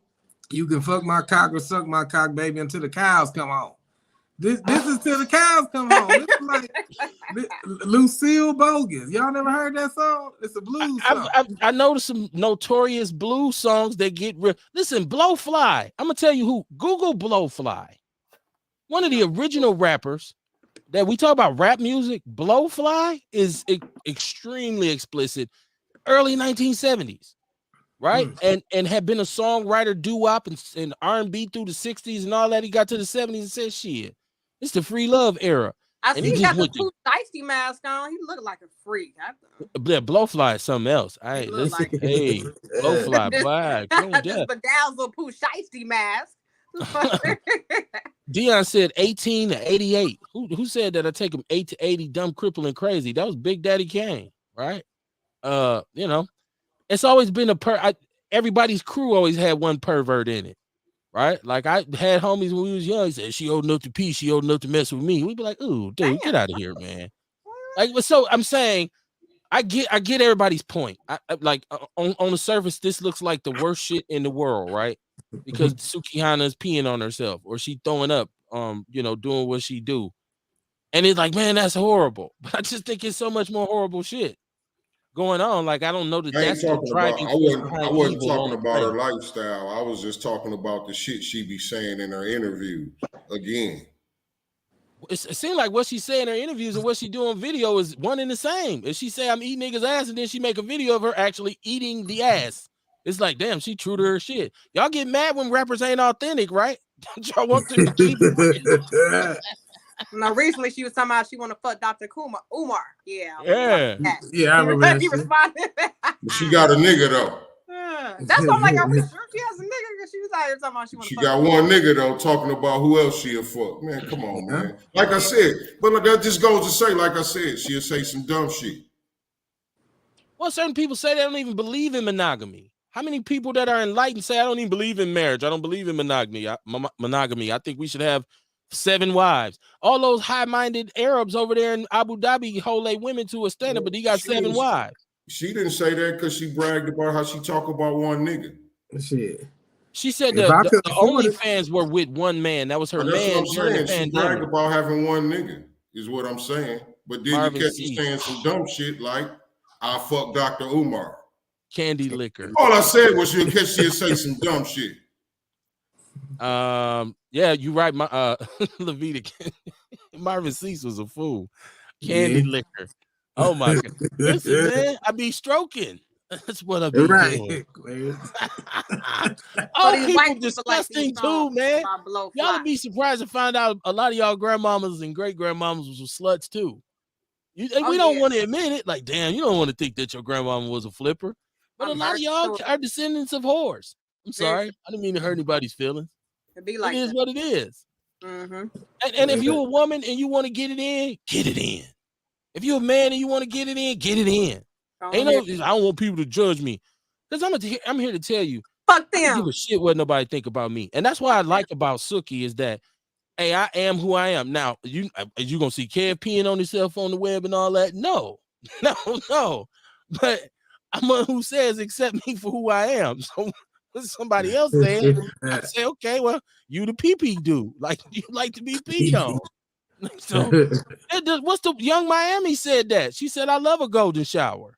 Remember a couple months back, she was like, man, I love that. So it's like, whoa, people be on a whole other level. People being more sexually expressive. Like I said, I'm in the black kink community. You see all kind of shit. Wait. You said you're in it. In the black kink community, yeah. Okay. I don't now. What is the black kink community? Just black educated motherfuckers who are sexually expressive. You might deal with rope bondage. You might deal with daddy dom relationships. You know, where that's the dominant man, and it might be a woman who likes to play the brat.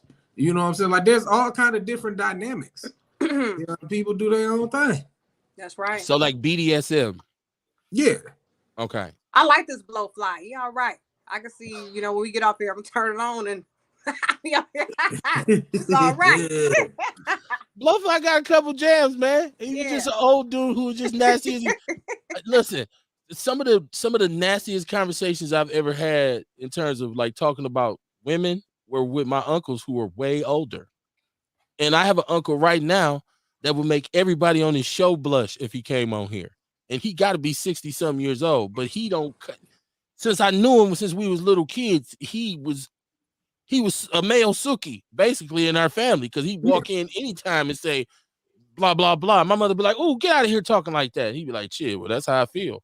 So I guess I was when we say desensitized, because I grew up around people who freely expressed whatever the fuck they wanted to and said, "This me. You don't like it? Get the fuck out. I don't care. This what we got." So I'm not easily offended, unless somebody say certain things about, I guess, about black people. But I'm trying to work on that as well. I'm not perfect.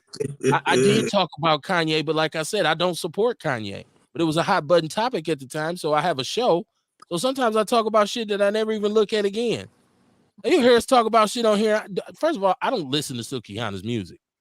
You think I'm driving around in my car talking about eat niggas ass? No. What's the song she had? Casamigos. That was her biggest hit that she's had recently. I heard it and I just laughed and changed the station. I'm like, anybody who buys her record or Jocelyn's record, they probably, don't got a real good relationship with their parents. Like, this is the most dysfunctional shit that you can hear. It's probably shit that get more playing like strip clubs. You know, there's strip club music, and it just so happened started to bleed out into regular society. Now, Tiasha's still on me about my phone. She says, like, can you create a flip site with your flip phone? This looks like a flip. This is a brand new joint. This is that brand new 2023 hot shit. What are you talking about? Oh, okay. I don't understand. Come on, man. Upgraded. Man, my setup has always been Rodecaster Pro, Shure microphone. Like I don't know why people accuse me of having this rummage sale equipment. I know nothing of this. I got a flip phone. My favorite. I don't know it. I love it. Courtney swear I got a phone with a big ass dial on it. You remember the old school phone? Take you 20 minutes to dial a goddamn number. Let's see. What's this? What week is this? What festivals are coming up? Because we got what do we have? We got the Blues Fest this weekend, don't we? Out in is that this weekend? This weekend, and Mark, you gonna be at the Blues Fest this year? If she hit me, okay. I ain't got no call back, so I probably won't, or I might wind up getting in it later. You know what I'm saying? Last year she hit me at the last minute. You know what I'm saying? So I had to scratch and crawl and fight and to get everything together, but I got it together. So if she hit me, I'll be there. I'll let y'all know. So what you got coming up? Well, we got another show Wednesday, so it's always kind of like a little presumptive to ask what you have coming up. But you, knowing you probably do have something that you're gonna be doing tomorrow. Well, tomorrow y'all catch me at the Sherman Phoenix. I'll be up there like I am every Tuesday. Again, y'all, August 5th. But if you need something tomorrow, you catch me. I'll be there tomorrow, August 5th. Soft opening. House of Vitality. Vitality, y'all. Come on in. Yeah, I'm on the plantation all week, so it ain't really nothing popping except for me watering my garden. My garden is coming, man. Huh? You on vacation?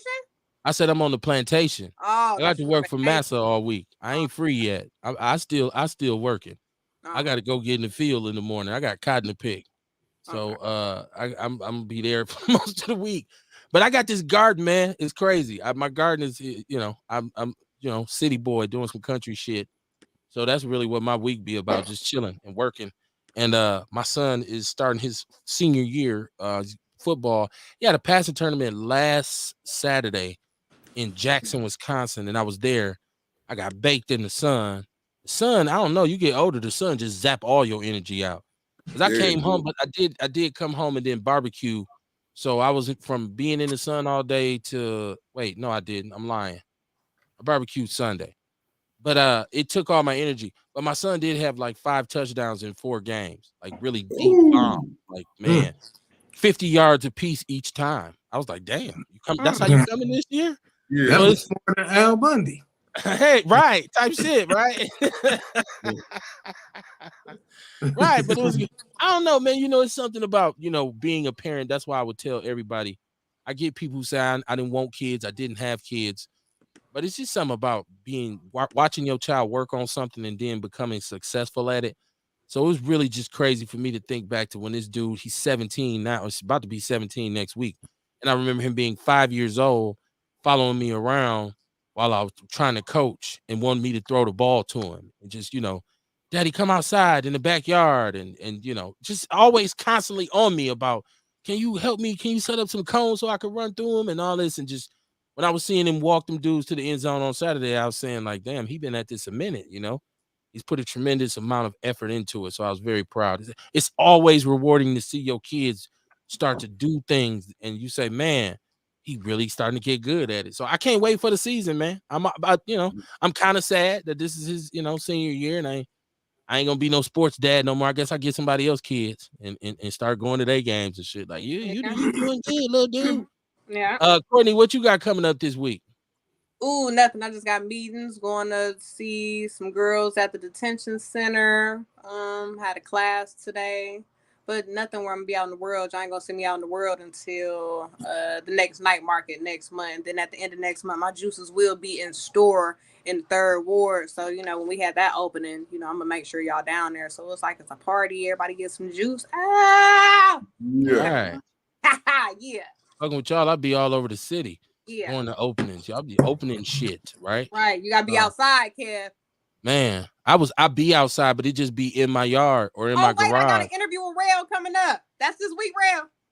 Sunday, I believe, the 22nd. What y'all on? Interviews.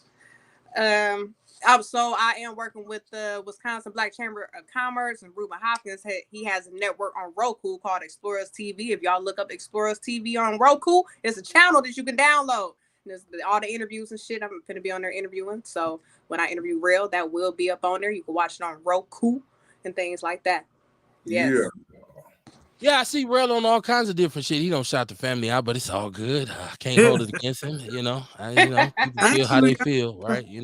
I'll be discussing y'all, I guess, before the show, and I don't think like right. I get it. I mean, I'd be like, fuck Kev too if I was you. I mean, it seems to be a very the show I popular was sentiment just in this on, city. I understand.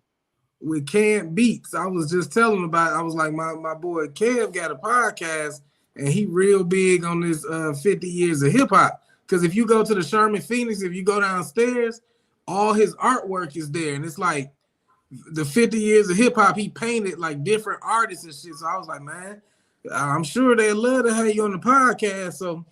So yeah, I'll be bringing this up. It's all good. I ain't tripping. I don't feel no certain kind of way behind it.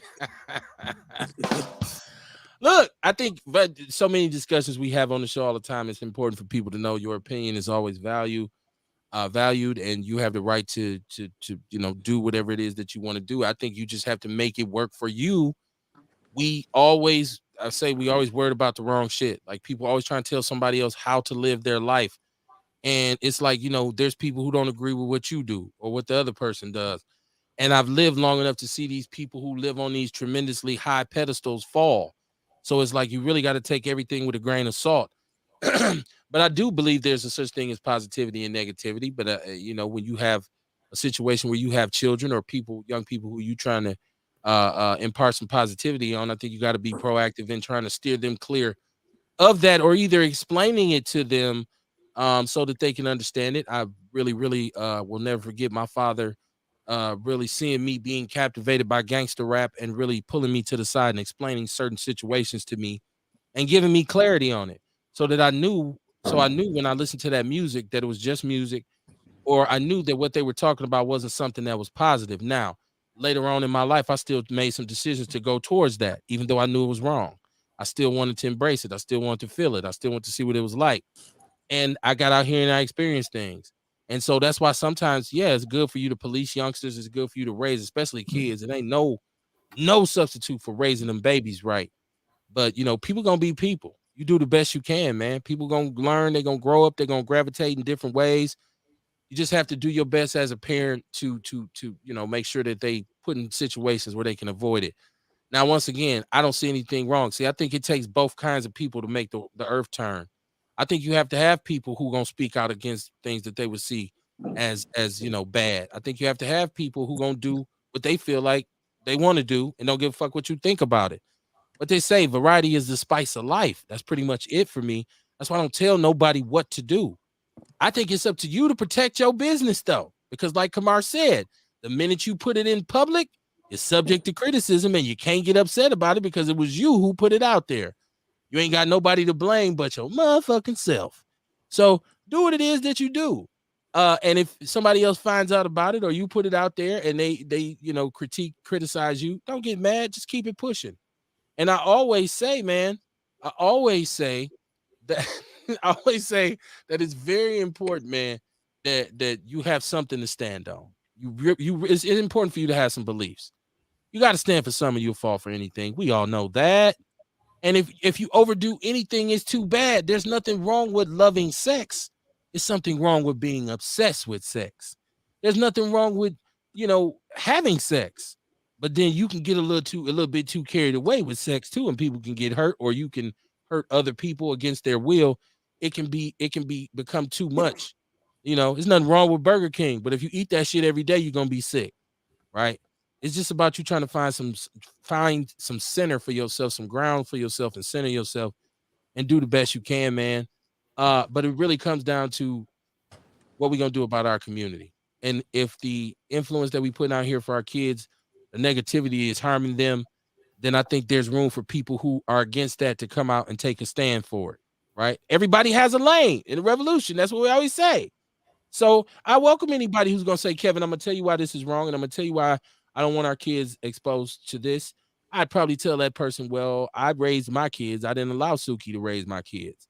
I didn't allow Nicki Minaj to raise my kids. I didn't allow any of them to do it. We did it. Sheila and Kevin did it.